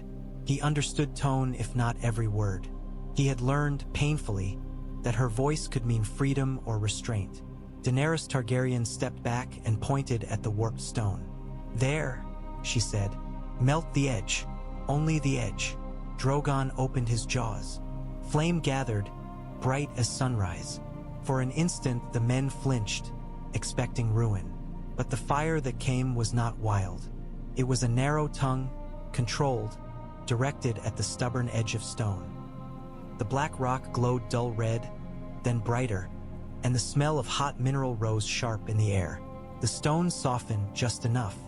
Grey worms unsullied surged forward with hooks and ropes, pulling and pressing while it was pliable. The rock slid into place, and as the flame stopped, it cooled rapidly, hardening into a seamless fit like a wound stitched shut. Tyrion Lannister watched, eyes narrowed, then nodded once, satisfied. "That," he said, "is how you use a dragon as a tool rather than a tantrum." Daenerys Targaryen kept her face calm, but inside her chest she felt a fierce relief. Control was possible. Fire could be shaped into craft, not merely destruction. They did it again on another section, and another, using Drogon's heat to fuse stones, to seal cracks, to glassify the inner face of the wall in thin patches so it would resist heat if the ground opened nearby. Each time Daenerys Targaryen felt the land's attention like a pressure against her skin, as if Valyria watched her learn to tame it. Toward evening, a warning horn sounded from the southern watchpoint. One long note, then 2 short. Trouble, but not yet disaster. Daenerys Targaryen and Grey Worm moved fast, boots crunching ash. The men at the watch point pointed to a spot beyond the ring wall where steam rose in a thin line. The ground there trembled faintly, a shiver that made loose ash dance. A breath hole waking, the camp stiffened. Mothers grabbed children. Men lifted tools like weapons. The memory of the firewyrm was fresh in every throat. Daenerys Targaryen held up her hand. "Positions," she ordered. "No screaming. No running." Grey Worm's voice snapped, and the Unsullied moved to the designated line. Spears angled, shields ready. Stones and timbers were hauled to the marked pile. Water skins were brought not to douse the earth, that would do nothing, but to wet cloth against smoke. The ground trembled again. Steam thickened. Then it eased, a sigh rather than a scream, and ash settled. No breach opened. No monster rose. Tyrion Lannister let out a slow breath. "It threatened," he said, "and you answered by being prepared. Perhaps Valyria can be bullied after all." Daenerys Targaryen stared at the steaming spot until the last wisp faded. "It was testing us," she said. Aelor stood nearby, his face grim. "It will test again," he rasped. "Always." Daenerys Targaryen looked at the ring wall, higher now, more solid. She looked at Drogon on his ridge, wings folded, eyes bright in the ash haze dusk. "Then we will become something that does not fail tests," she said. As night fell, the wall cast a longer shadow. Inside that shadow, people slept slightly easier, as if stone could convince the world to be kinder. Daenerys Targaryen knew better, but let them have that comfort, because comfort was also a tool, and tools kept people alive. Water became the first true victory. They could carry it from the ships, ration it, boil it, guard it like gold. But a city could not be built on barrels hauled by exhausted men. A city needed a source that did not depend on the sea's mercy. Aelor spoke of a cold vein in the ruins, a place where the doom's heat had not poisoned the ground, where water still ran beneath stone like an artery that refused to die. Daenerys Targaryen did not trust tales. She trusted proof. She took Grey Worm, Jorah Mormont, Missandei, Aelor, and a dozen Unsullied and followed the Ruinfolk guide into the broken city at dawn, when the air was at its kindest and the ashfall thinnest. They walked along what had once been a dragon road. The stone beneath their feet was smoother than any road in Meereen, fused and polished by old craft. In places the doom had cracked it open, revealing layers like black glass. Statues, once people, stood along its edges, frozen mid-flight, their faces twisted into silent warnings. Missandei's eyes lingered on them, sorrow tightening her mouth. "They were not dragon lords," she murmured. "Not all of them." "No," Daenerys Targaryen said. "The Doom did not care about rank. They passed through a collapsed archway and into a district of lower buildings half buried in ash. Aelor moved with instinctive caution, stepping where the ash lay thinner, avoiding darker patches where heat might lurk. When one Unsullied's boot struck a hollow-sounding stone, Aelor hissed, and the soldier froze instantly, discipline saving him from pride. "Breath?" Aelor whispered, pointing to a hairline crack. Steam rose faintly. Daenerys Targaryen motioned the Unsullied around it. Careful. Even a small crack could become a mouth when Valyria decided to bite. At last they reached a place where the ruins opened into a shallow basin. An aqueduct, broken but still recognizable, ran along one side, its arches twisted but not collapsed. Beneath it lay a stone channel filled with debris and ash. Aelor stepped to the edge and knelt, placing his palm on the stone. He looked up at Daenerys Targaryen. "Here," he said. Grey Worm signaled two Unsullied forward. They scraped at the ash with shovels, slow and careful, uncovering a grate made of black metal. It was clogged with ash and bone fragments, but the metal beneath was intact, its surface smooth, faintly warm. Jorah Mormont frowned. "If water is under there," he said, "it will be hot." Aelor shook his head. "Cold," he insisted, and for once his voice carried something like certainty rather than fear. They pried the grate up with iron hooks. The smell that rose was not sulfur. It was damp stone, clean and sharp.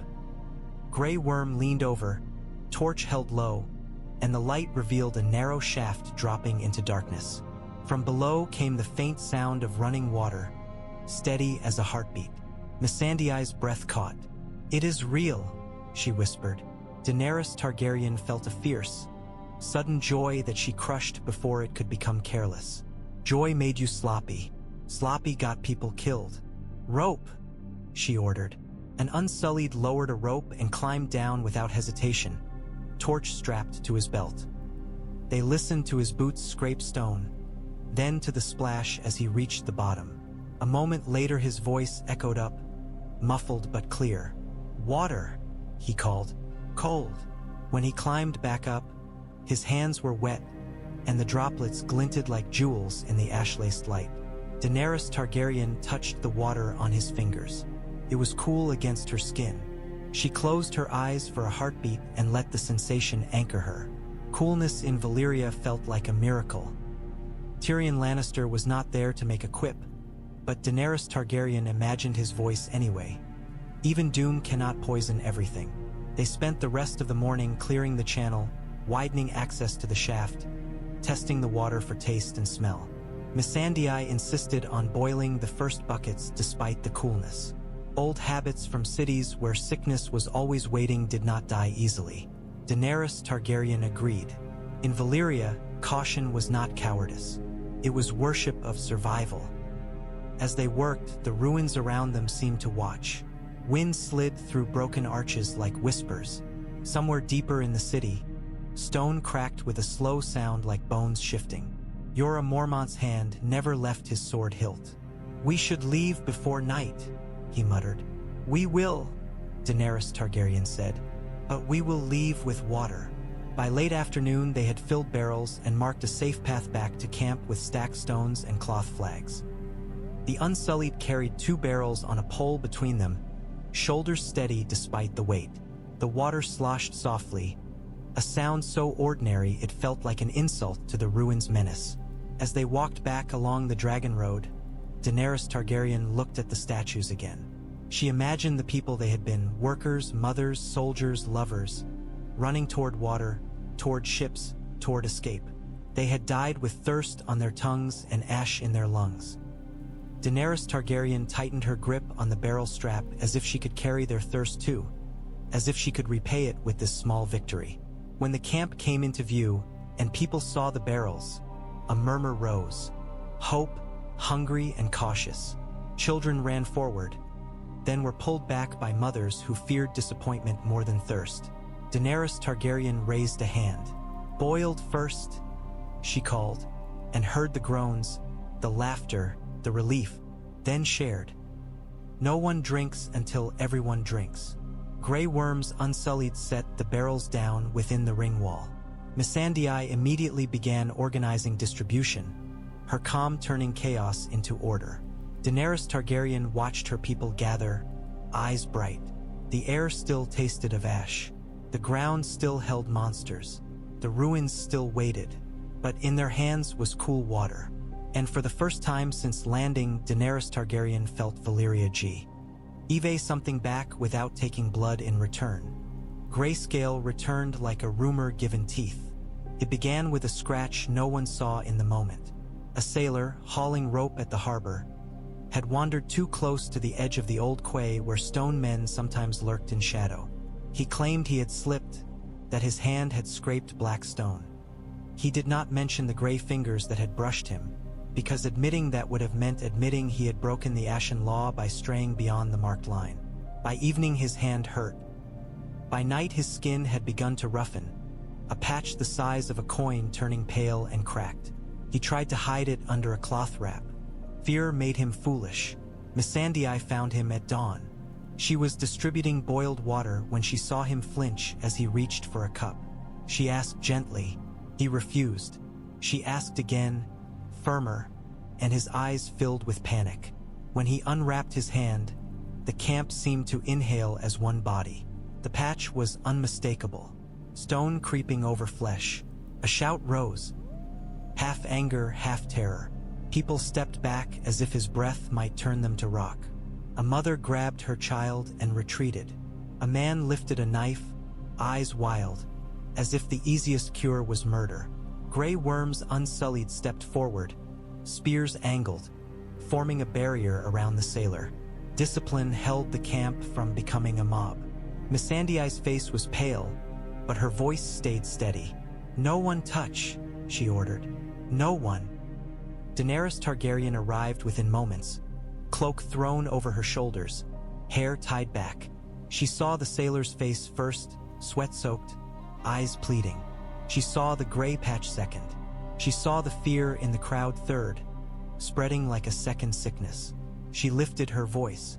"Silence," she commanded, and the camp obeyed because fear recognized authority. The sailor dropped to his knees. "I did not mean," he began, voice cracking. "You lied," Daenerys Targaryen said, and there was no cruelty in her tone, only certainty. "You broke the Ashen Law and you hid it." He sobbed. "I was afraid you would send me away. I was afraid. You should have been afraid of this," Daenerys Targaryen said and gestured at his hand. Missandei stepped close, careful not to touch, studying the patch. "It is early," she said softly. Maybe we can stop it." Tyrion Lannister appeared behind Daenerys Targaryen, face tight. "In the stories," he murmured, "grayscale doesn't stop. It sleeps. It waits." Daenerys Targaryen met Missandei's eyes. "What do we do?" she asked. Missandei swallowed. "Quarantine," she said. "Separate tent. No contact. We use the medicines from the storehouse, oils, herbs. We burn his clothes. We boil everything he touched." The sailor's eyes widened in fresh terror. "Alone?" he rasped. Daenerys Targaryen's chest tightened. A city of the free could not mean a city without compassion. Yet compassion without boundaries was suicide. "You will not be alone," she said, and watched the crowd shift, uneasy. "You will have food brought to you, water, medicine. Missandei will speak with you from outside the tent.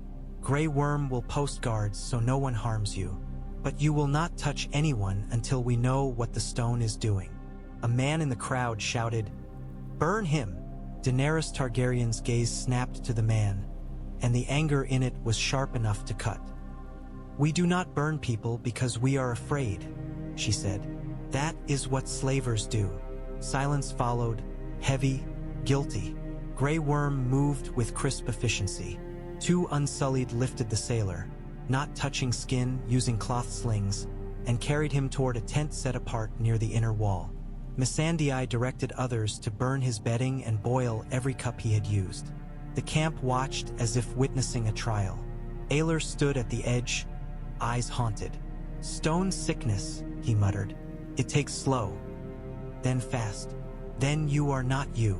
Daenerys Targaryen stepped closer to him. "Do your people survive it?" she asked. Aelor shook his head. "They hide," he said. "They run. They die alone so they do not touch family." Daenerys Targaryen's jaw tightened. "Not here," she said. "Not in my city." She turned to the crowd. "The Ashen Law stands," she declared. "If you break it and hide it, you endanger everyone. The punishment for hiding sickness will be exile to the ships, and you will not return until Missandei clears you. Not because I want to punish you, because fear makes liars, and liars kill cities." Tyrion Lannister leaned close as the crowd dispersed, murmuring. "That will make people hide more," he warned quietly. "Punishment often does." Daenerys Targaryen looked toward the quarantine tent, where the sailors' sobs were already muffled by canvas. "Then we make honesty safer than hiding," she said. "We make reporting sickness an act of courage, not a confession of guilt." Missandei returned, face streaked with sweat and ash. "We will need an infirmary," she said. "A real one, separate, clean." Daenerys Targaryen nodded. "Build it," she said, "near the water, inside the inner wall, and post the rules on its door." That night Daenerys Targaryen went to the quarantine tent herself. She did not enter. She stood outside, lantern in hand, and listened to the sailors' ragged breathing. She spoke through the canvas, her voice calm. "You will not be forgotten," she said. "You will not be thrown away like spoiled meat.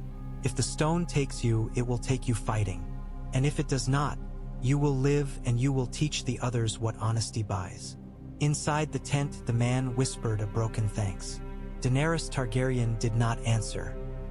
She looked up at the ash-choked stars and felt the weight of what she was building press on her shoulders like armor.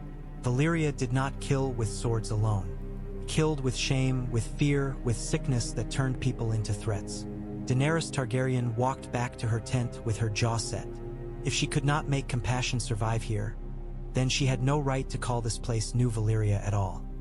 The forge complex lay deeper in the ruins than any place Daenerys Targaryen had yet allowed her people to claim. Aelor led them there reluctantly, his eyes flicking to every crack in the ground, every shadow beneath melted arches. He called the district the Black Works, a name spoken like a curse. "Fire lives there," he said. "Old fire."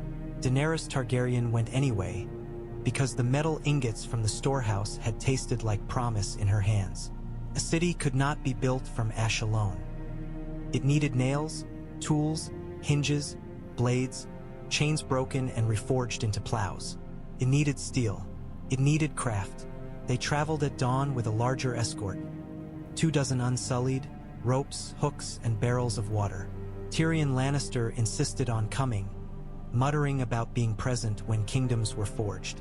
Missandei came too, because words on walls mattered as much as stone, and she did not trust men to choose wisely what to carry back. Jorah Mormont came because danger did not wait to be invited. The Black Works rose out of ash like a broken crown. It had once been a cluster of workshops and foundries built around channels that drew heat from beneath the earth. Now those channels were cracked, some fused shut, some steaming faintly. The main hall's roof had collapsed inward, leaving a jagged opening that let ash drift down like slow rain. Inside, the air was hotter, thick with the smell of old metal. The walls were lined with racks of tools turned to black lumps by the doom, and in the center of the hall stood an anvil block of dark stone so smooth it looked polished by hands that had refused to die. Tyrion Lannister's gaze swept the space with hungry awe. "If there is any place in Valyria that might still remember how to make things," he murmured, "it is this." Missandei stepped carefully, eyes scanning markings on the walls. "There are words," she whispered. "Old. Ritual." Daenerys Targaryen approached a carved panel near the anvil. The glyphs were deeper here, cut with precision. Missandei translated slowly, brow furrowed. "It speaks of the forge being fed," she said, "of binding flame to steel, of giving life to metal." Her voice tightened. "It speaks of blood." Tyrion Lannister's mouth twisted. "Always blood," he said. "Valyria couldn't light a candle without a sacrifice, it seems." Jorah Mormont's voice was harsh. "Leave it," he said. "We do not need their sorcery." Daenerys Targaryen stared at the anvil, at the channels that vanished into the earth like veins. She could imagine the old dragon lords standing here, chanting, cutting palms, letting blood drip into stone depressions to tend the chains. She could imagine believing that the world owed them obedience because they could speak to fire. She felt disgust, and then, beneath it, a cold strategic clarity. "They bound fire with blood because they did not know another way," she said. "Or because blood was the easiest way." Tyrion Lannister stepped closer, crouching to examine one of the channels. He touched the stone near it with the back of his fingers and jerked his hand away. "It's warm," he said. "Not just warm, active. There's heat moving beneath." Aelor's face tightened. "Do not wake," he rasped. Daenerys Targaryen looked at the channel and then at the walls. "We will not pour blood into anything," she said. "We will not repeat their rituals." Missandei's shoulders loosened as if she had been holding her breath since the mural chamber. Jorah Mormont looked as if he wanted to argue anyway, out of habit, but could not find words. Tyrion Lannister's eyes gleamed. "Then we do what men do when they refuse gods," he said. "We build a mechanism." He pointed to a series of grooves etched in the floor, almost invisible under ash. See these? Tracks for something heavy. Sluice gates, perhaps. Stone blocks that could be moved to open or close channels, controlling heat like water. Daenerys Targaryen knelt, brushing ash aside with her glove. The grooves were real, carved with intent. It was not only sorcery that had held Valyria together. There had been engineering too, hidden beneath the myths. If we can move the blocks, Tyrion Lannister continued, we can control where heat rises. We can draw it to a control chamber, use it for forging, and keep it away from the camp. Grey Worm, who had been silent, spoke. We can guard, he said. We can build walls. But can we move Valyria's stones? Daenerys Targaryen stood. With enough men, she said. With ropes. With dragon fire to soften what must be softened. With patience. A tremor ran through the hall, faint but real. Dust drifted from the broken roof. Aelor flinched, and one unsullied tightened his grip on his spear. The heat from the channels seemed to deepen, as if listening. Daenerys Targaryen lifted her chin at the tremor like she lifted her chin at kings. We will use this, she said, not to make chains, to make tools. Tyrion Lannister's smile was small, dangerous. A forge powered by the heart of doom, he murmured. That will make your enemies in Essos sleep poorly. Daenerys Targaryen's eyes narrowed. It will make my people live, she said, and that mattered more than any enemy's nightmares. They marked the Black Works with stones and cloth flags, set guards at its entrances, and carried back what they could. Intact tongs, hammers that had survived, metal scraps that might be reforged. Missandei copied the glyphs onto parchment, not to chant but to understand, to see patterns, to learn what could be avoided. As they left, Daenerys Targaryen looked back once at the anvil in the hall's center. In the dim torchlight, it looked like a black altar. A place where men had once offered blood to fire and called it mastery. She did not want to become a dragon lord, but she would steal their power and strip it of their cruelty. Behind her, Valyria rumbled faintly, deep in its throat, as if amused by her ambition.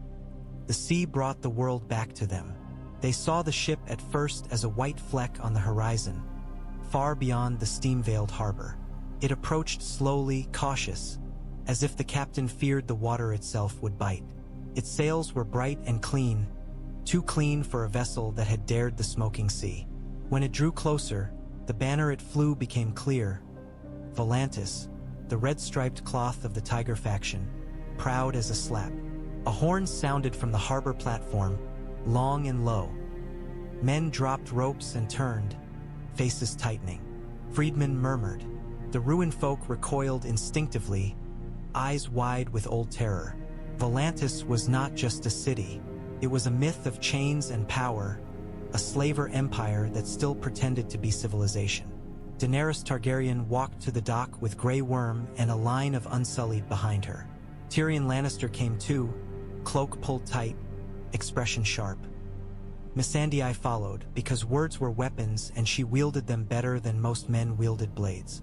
Jorah Mormont prowled at the edge of the formation like a watchdog, eyes hard. The Volantene ship anchored offshore, unwilling to risk the harbor's steaming shallows. A longboat was lowered, and an envoy rode toward them with 6 guards. The guards wore lacquered armor, their faces hidden behind masks painted red. The envoy himself wore rich robes that tried to look unbothered by ash, though his hands were wrapped in cloth against the air. He stepped onto the dock with a stiff dignity that did not quite hide fear. He bowed shallowly. "Daenerys Targaryen," he said, voice thick with accent. "Mother of dragons, breaker of chains." Daenerys Targaryen did not return the bow. "Speak," she said. The envoy's eyes flicked over the dock, the black stone, the armed Unsullied, the distant banner snapping above the ridge. He swallowed. "The Triarchs of Volantis send greetings," he said, as if greetings could be delivered like an order. "They send counsel and warning." Tyrion Lannister's mouth twitched. "How generous," he murmured. The envoy stiffened at Tyrion's tone, then pressed on. "Old Valyria is forbidden," he said. "It is cursed. It is a wound on the world. No city may claim it. No ruler may settle it. The free cities have long agreed. Daenerys Targaryen's eyes narrowed. The free cities agreed, she said, because they were afraid. The envoy's voice sharpened. They agreed because those who enter do not return, and because the doom belongs to the gods. Gods do not own land, Daenerys Targaryen said. Men do, and women. The envoy's jaw tightened. Volantis will not tolerate a new Valyria, he said, and there it was, the truth beneath ceremony. A dragon queen building a fortress on the smoking sea threatens trade, threatens stability, threatens slavery. Daenerys Targaryen cut in. The envoy flushed beneath the ash on his cheeks. Volantis is a noble city, he snapped.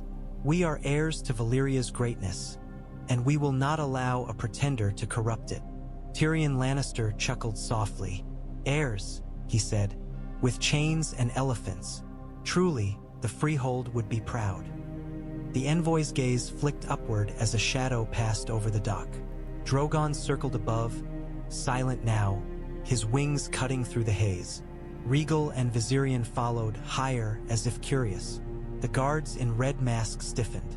Even masked, fear seeped into their posture. Daenerys Targaryen stepped closer to the envoy until he had to tilt his head back to look at her. You will tell your triarchs, she said, voice low, that Valyria is no longer their story to recite. It is my ground to build on. The envoy swallowed.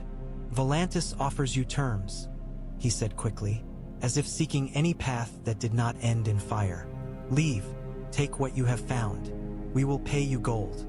We will grant you safe passage. We will. Daenerys Targaryen's laugh was short, cold. You think I came here for gold? She said.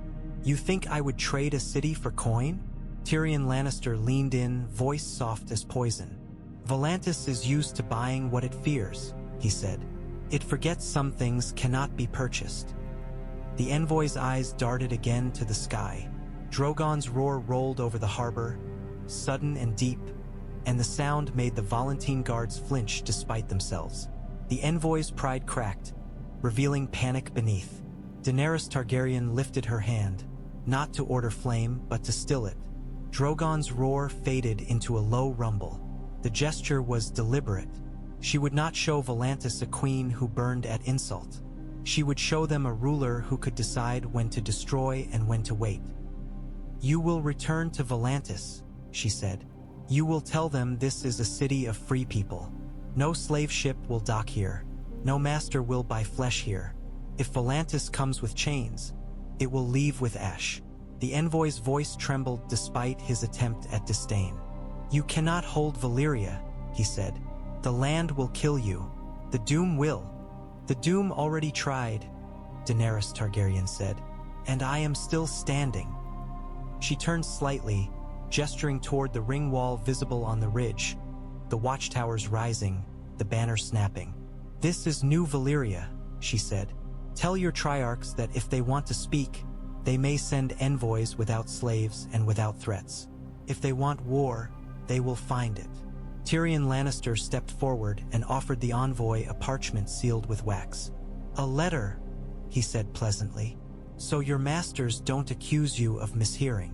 The envoy took it with stiff fingers. His bow this time was deeper, whether from fear or grudging respect Daenerys Targaryen did not care. He turned and walked back to his longboat, guards following like men leaving a lion's den. As the longboat pulled away, the Valyrian ship turned slowly, sails catching wind, retreating from the cursed shore as if it feared the land would reach up and pull it under. Daenerys Targaryen watched until it was a white speck again. Then she turned. It to Tyrion Lannister. They will come, he said quietly. I know, Daenerys Targaryen replied. Grey Worm's voice was steady. We will be ready, he said. Daenerys Targaryen looked at the steaming water, at the black stone dock, at the ash drifting in slow spirals. Then we build faster, she said. Above, Drogon circled once more, and the shadow of his wings passed over the harbor like an omen. The first riot in New Valyria began over a bowl of nails.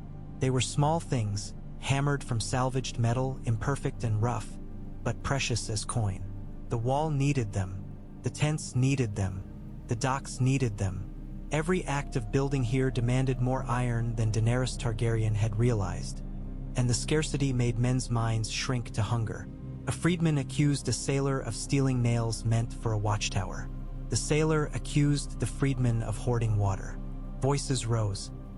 Hands shoved. A knife flashed. Someone screamed, and the camp's fragile order threatened to crack like glass. Grey worms unsullied moved in at once, spears angled, forming a wedge between the fighting men. Their presence stopped the brawl from becoming slaughter, but anger still burned, and anger in a desperate camp could turn into mutiny as easily as into murder. Daenerys Targaryen arrived with Missandei and Tyrion Lannister at her side. She saw the knife in a man's hand and the fear in the crowd's eyes.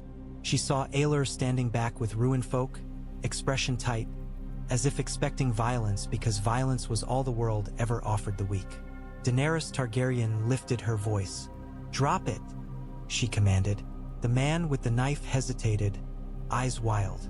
Then Grey Worm stepped forward one pace, spear steady, and the man's courage faltered. The knife fell into ash with a dull sound. Daenerys Targaryen looked from one accuser to the other. "Explain," she said. Words spilled, half-truth, half-accusation. Nails missing. Water barrels counted wrong. A rumor that someone had found a cache of Valyrian relics and was hiding it. A whisper that the Ruinfolk were stealing tools because they believed they owned the land. Fear made every story sharper. Hunger made every suspicion believable. Tyrion Lannister leaned close, voice low. "If you punish one side harshly," he warned, "you make the other side feel triumphant. That is how factions are born." Daenerys Targaryen understood. Meereen had taught her what happened when factions fed on grievance. Valyria would not forgive her that lesson twice. She stepped onto a low stone so the crowd could see her. Ash clung to her boots. The banner snapped on the ridge above, as if reminding them who they were trying to become. "We do not steal from each other," she said. "Not nails. Not water. Not hope." A man shouted, "Then give us more." Daenerys Targaryen's gaze found him. "We will make more," she said, "but we will not do it by turning on each other like dogs over bones." She gestured toward the half-built Black Works forge district in the distance. "We have a forge," she said. "We will feed it with scrap and labor. We will make nails and tools and hinges. We will ration fairly until then." A woman cried out, voice cracked. "Fairly? Who decides fair?" Missandei stepped forward, her calm cutting through anger like cool water. "The council," she said. "Not one person. A council of builders." Murmurs rose. Suspicion. Hope. Confusion. People wanted a face to blame. A council was harder to hate. It was also harder to corrupt if it was watched. Daenerys Targaryen nodded. "Tonight," she said, "each group will choose a representative. Freedmen, sailors, Ruinfolk. The Unsullied will speak through Grey Worm. Missandei will record. Tyrion Lannister will account. We will decide rationing and labor assignments together. And the Ashen Law will be amended. Stealing tools from the city's work will be punished by loss of rations and confinement under guard." A man spat in the ash. "Confinement is a cage," he said bitterly. "A cage keeps a beast from biting children," Daenerys Targaryen said. "Do not force me to use cages. Build with us instead." The crowd shifted, anger cooling into grudging acceptance. They did not like rules, but they liked dying less. That night, the council met near the inner fire circle. The air was thick with smoke, but the fire burned clean, fed by wood from the ships and oil from salvaged stores. Faces gathered around.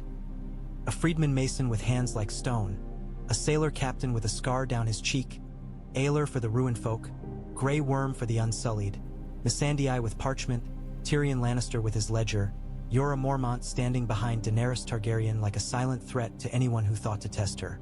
They argued. They shouted. They accused. They negotiated. Tyrion Lannister's mind moved like a knife, cutting through emotion to numbers. Missandei's voice moved like a stitch, binding wounds with words. Grey Worm spoke seldom, but when he did, his certainty forced men to listen. Aelor spoke reluctantly, but when he described where the ground grew hot and where the stone men clustered, the room fell quiet, because fear respected experience. By the end of the night, they had a schedule. Water distribution by family size, boiled and guarded. Tool allocation by work priority. A rotation for watch duty that included freedmen and sailors under unsullied supervision. A rule that any relic found beyond the marked lines must be turned over to the council and recorded, with a reward in rations rather than secrecy. Daenerys Targaryen listened to the final terms and felt something unfamiliar settle in her chest. Relief not born of victory, but of structure. A city was not built by one will alone. It was built by many wills agreeing, however reluctantly, to become one body. After the council dispersed, Tyrion Lannister poured himself a cup of thin wine and offered one to Daenerys Targaryen. "Congratulations," he said dryly. "You have just invented bureaucracy." Daenerys Targaryen took the cup and drank. The wine tasted of ash and exhaustion. "If bureaucracy keeps children alive," she said, "then I will crown it." Missandei smiled faintly, tired. Grey Worm's gaze lingered on Daenerys Targaryen, as if he saw in this council something like freedom. Order chosen, not forced. Above them, in the smoky sky, the dragons circled, and the ruins beyond the wall watched, silent and hungry. New Valyria had survived its first fight with itself. Daenerys Targaryen knew harder fights would come. Drogon led her to the smoking peaks 3 days after the Valyrian envoy fled. It began as restlessness. The black dragon paced his ridge, wings half unfurled, head turning toward the interior of the peninsula where the ruined city gave way to broken hills and distant haze. He roared at night, not at the camp, not at the sea, but at the land itself, as if speaking to something that answered only in tremors. Daenerys Targaryen watched him from the ring wall and felt the pull, the same tug she had felt since first stepping onto ash. The dragons were calmer here, yes, but calm did not mean harmless. Calm could mean belonging, and belonging could mean being drawn toward things she did not yet understand. She did not tell the camp where she was going. She told the council only that she would scout the interior and return before night. Grey Worm insisted on an escort. Jorah Mormont insisted on more. Tyrion Lannister insisted on staying behind, muttering about preferring to die of wine rather than volcano. Missandei insisted on coming, because she had learned that prophecy and ruin both hid their sharpest teeth in language. They rode on horseback as far as the ash allowed, then dismounted where the ground grew too warm and glassy. Drogon flew ahead in slow circles, guiding like a living omen. The landscape changed as they moved inland. The melted towers became fewer, replaced by black ridges and fissures that steamed. The ash here was thinner, blown into drifts that revealed glossy rock beneath. The air tasted stronger of sulfur, and the wind carried a low, constant rumble like distant thunder that never arrived. Then they reached a ridge and saw the 14 flames. They were not one volcano but many peaks along the horizon, smoking like a row of sleeping beasts. Some emitted thin gray plumes. Others glowed faintly at their hearts, red light pulsing through cracks like embers under skin. The sight made Daenerys Targaryen's throat tighten. This was the heart of Valyria, the furnace that had fed the Freehold's forges and, when unchained, had swallowed it whole. Drogon landed on the ridge with a thud, claws scoring black stone. He stood with his head lifted toward the peaks, wings half spread, and roared. The sound rolled across the valley and came back warped, as if the land echoed in an older language. Aelor flinched, whispering a prayer. Missandei stared, eyes wide. Grey Worm's posture tightened, spear in hand, though the enemy here was not a man. Jorah Mormont's face was grim, as if he looked at the mountains and saw a battlefield he could not fight. Daenerys Targaryen stepped toward a circle of stone near where Drogon had landed. It was half buried in ash, but the shape was deliberate. An ancient ring of black rock with metal studs embedded along its edge. Chains, she realized with a jolt. Not the metaphorical chains of prophecy. Actual iron rings fused into stone, their surfaces warped by heat, as if something enormous had once been bound here. Missandei knelt, brushing ash away. Glyphs ran along the stone ring, shallow but intact. Her lips moved as she read, translating quietly. "It speaks of tending," she whispered, "of holding the breath." She hesitated. "It names the keepers." Keepers? Tyrion Lannister would have laughed, but Tyrion was not here. In the quiet, the word sounded like a threat. Daenerys Targaryen walked the circle's edge, fingers hovering above the embedded rings. She imagined dragons chained here, their wings pinned, their fire forced into channels. She imagined men with violet eyes and pride like poison standing in robes, chanting, bleeding into stone, calling it control. Drogon's head lowered. He stepped into the circle, claws clicking against metal studs, and his eyes fixed on Daenerys Targaryen. He rumbled low in his chest, a sound that was not warning and not anger, but insistence, as if he had brought her here to see something she needed to see. The ground trembled beneath their feet. It was not violent, but it was unmistakable, a slow rising motion that made ash slide from the ridge in thin streams. Far off, one of the peaks exhaled, a thicker plume of smoke rising. Aelor grabbed Missandei's arm, eyes wide. "It wakes," he rasped. Daenerys Targaryen did not run.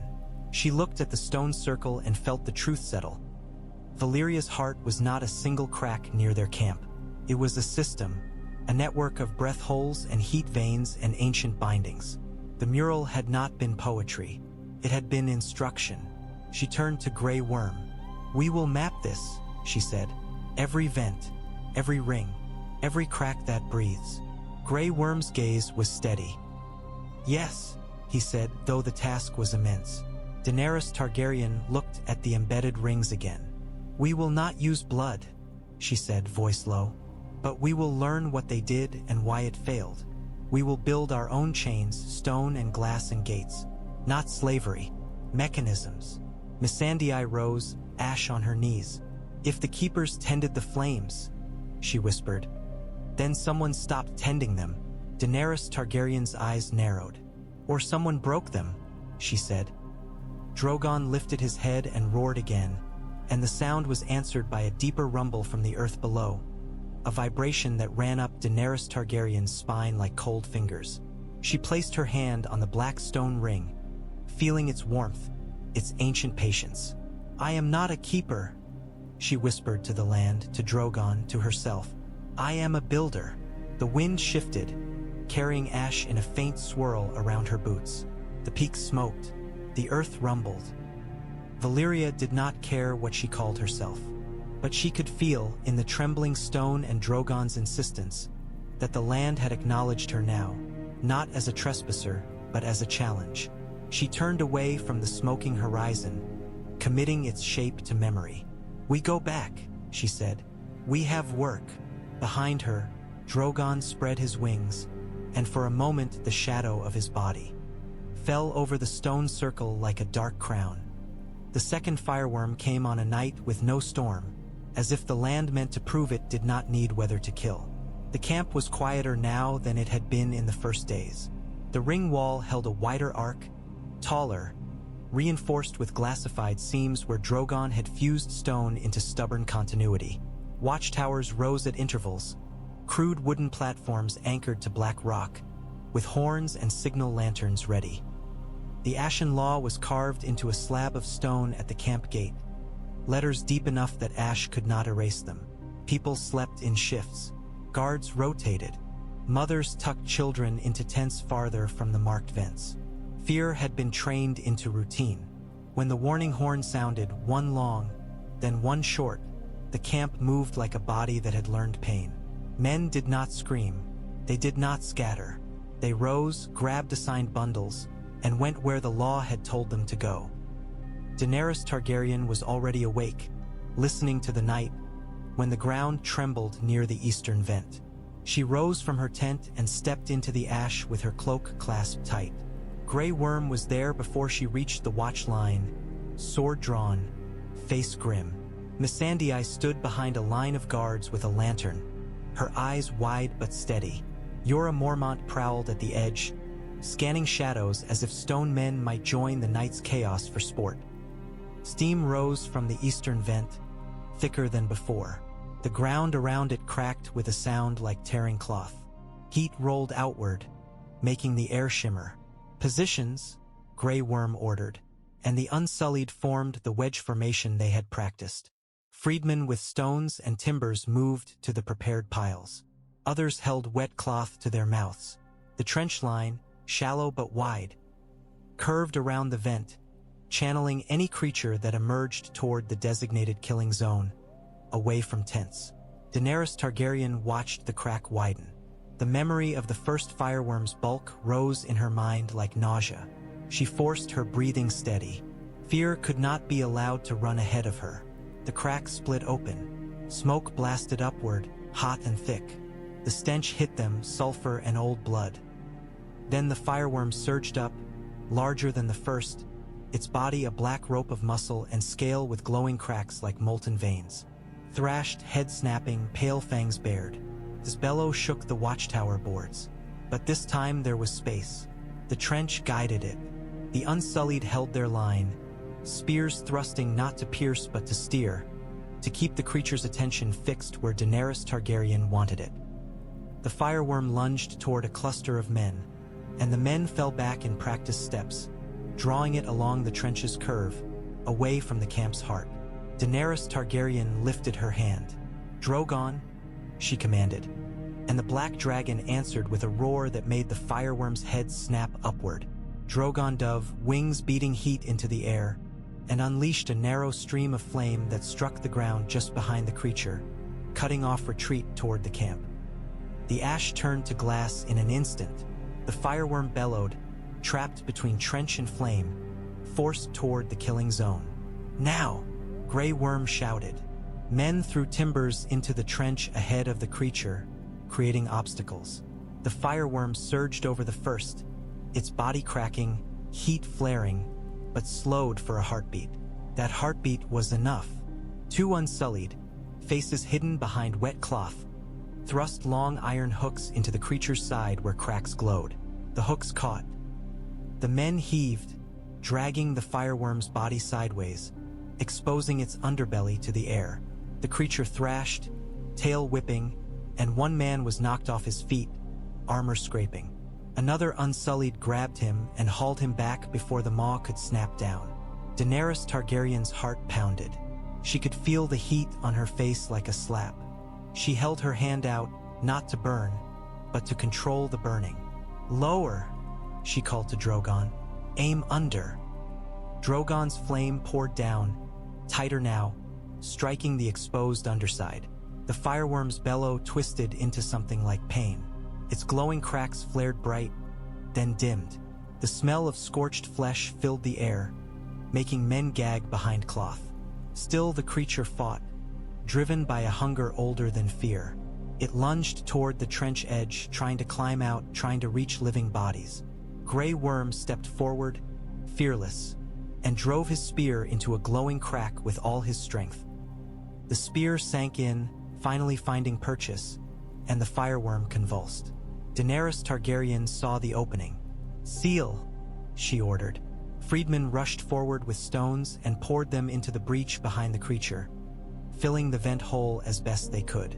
Drogon's flame hammered down on the stones, fusing them into a glassy plug.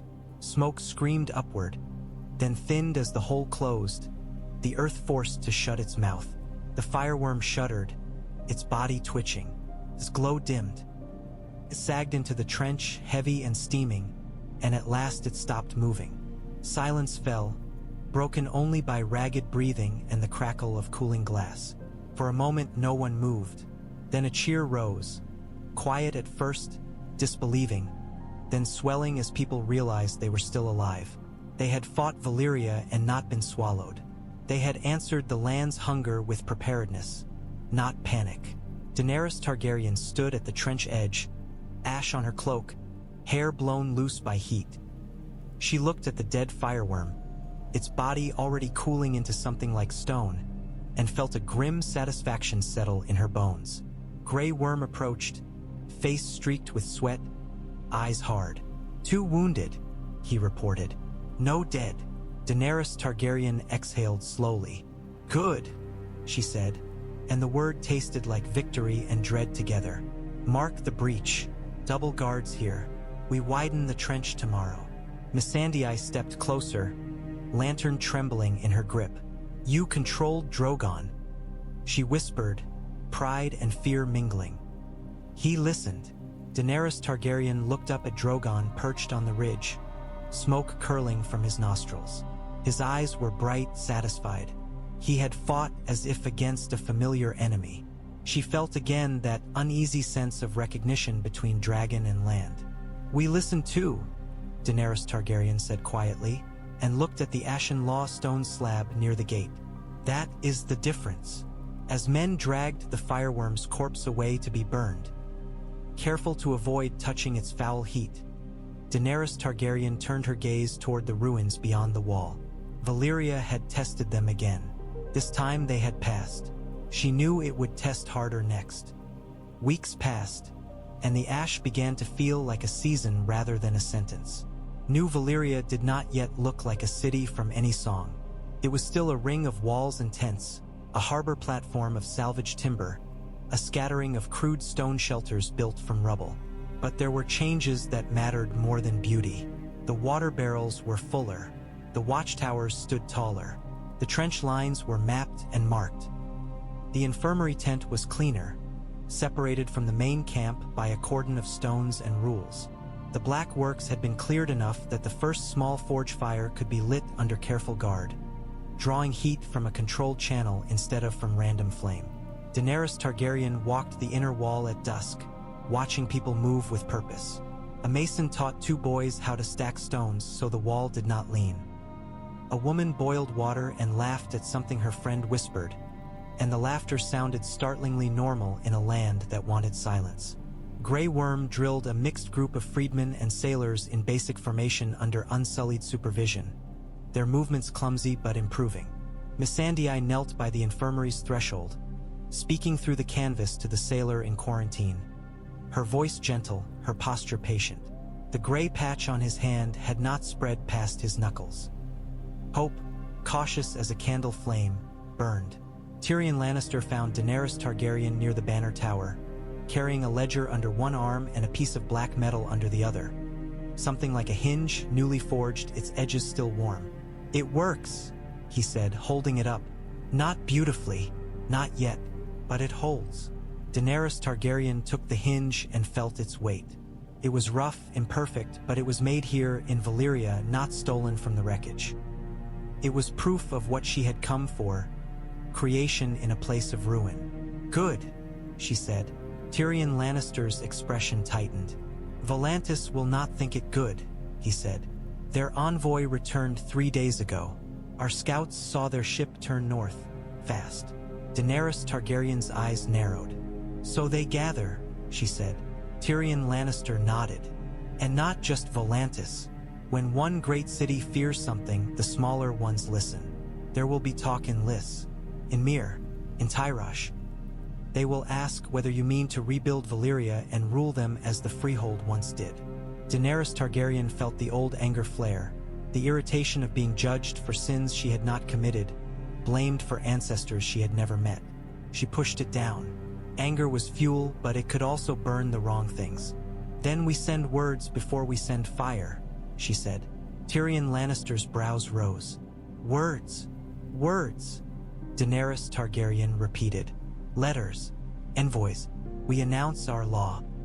We announce that no slave ship will dock here. We announce trade.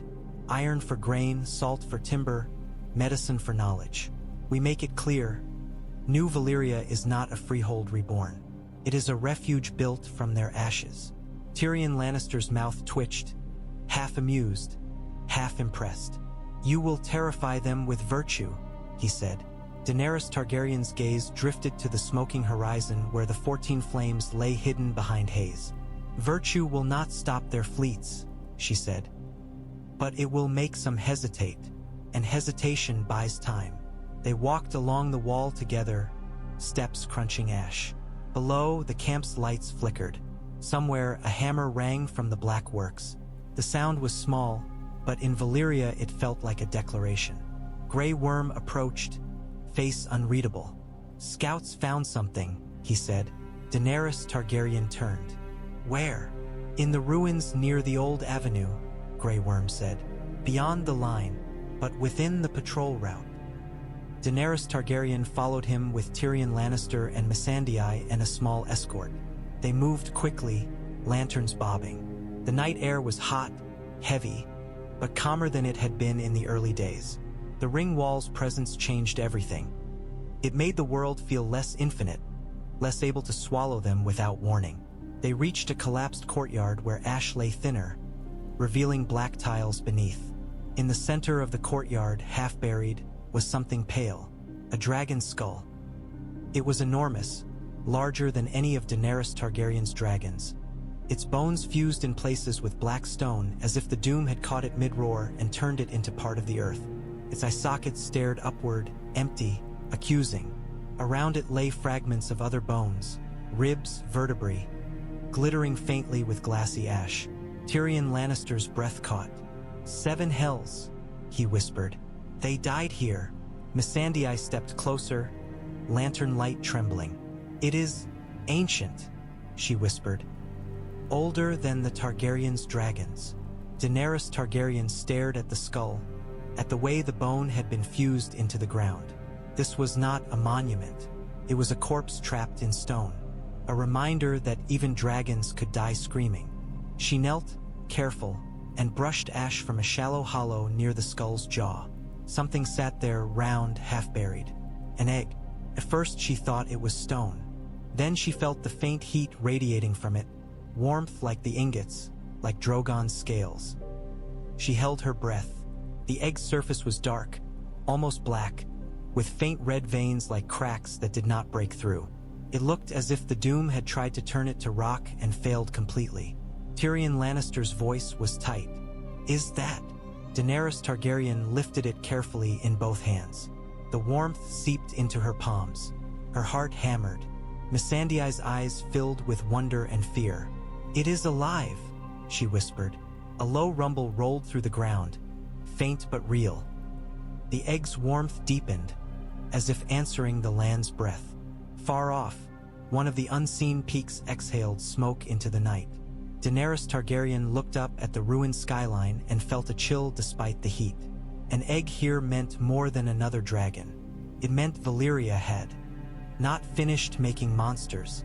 She cradled the egg against her chest and stood. Grey Worm's soldiers tightened formation instinctively. Tyrion Lannister stared at the egg as if it were a crown and a curse in one. Daenerys Targaryen's voice was low, controlled. "We take it back," she said. "We guard it, we study it, and no one speaks of it outside the council." Tyrion Lannister swallowed. "Because if Volantis hears you have found." "Because if my people hear," Daenerys Targaryen said, "they will think the land is blessing us, and blessings make people careless." She turned away from the dragon skull, egg held tight, and began walking back toward the ring wall's lights. Behind them, the ruins remained silent. But Daenerys Targaryen could feel the earth's attention like a hand on her back, steady and patient. Valyria had given her a gift. Daenerys Targaryen did not trust gifts from cursed places. Not without a price.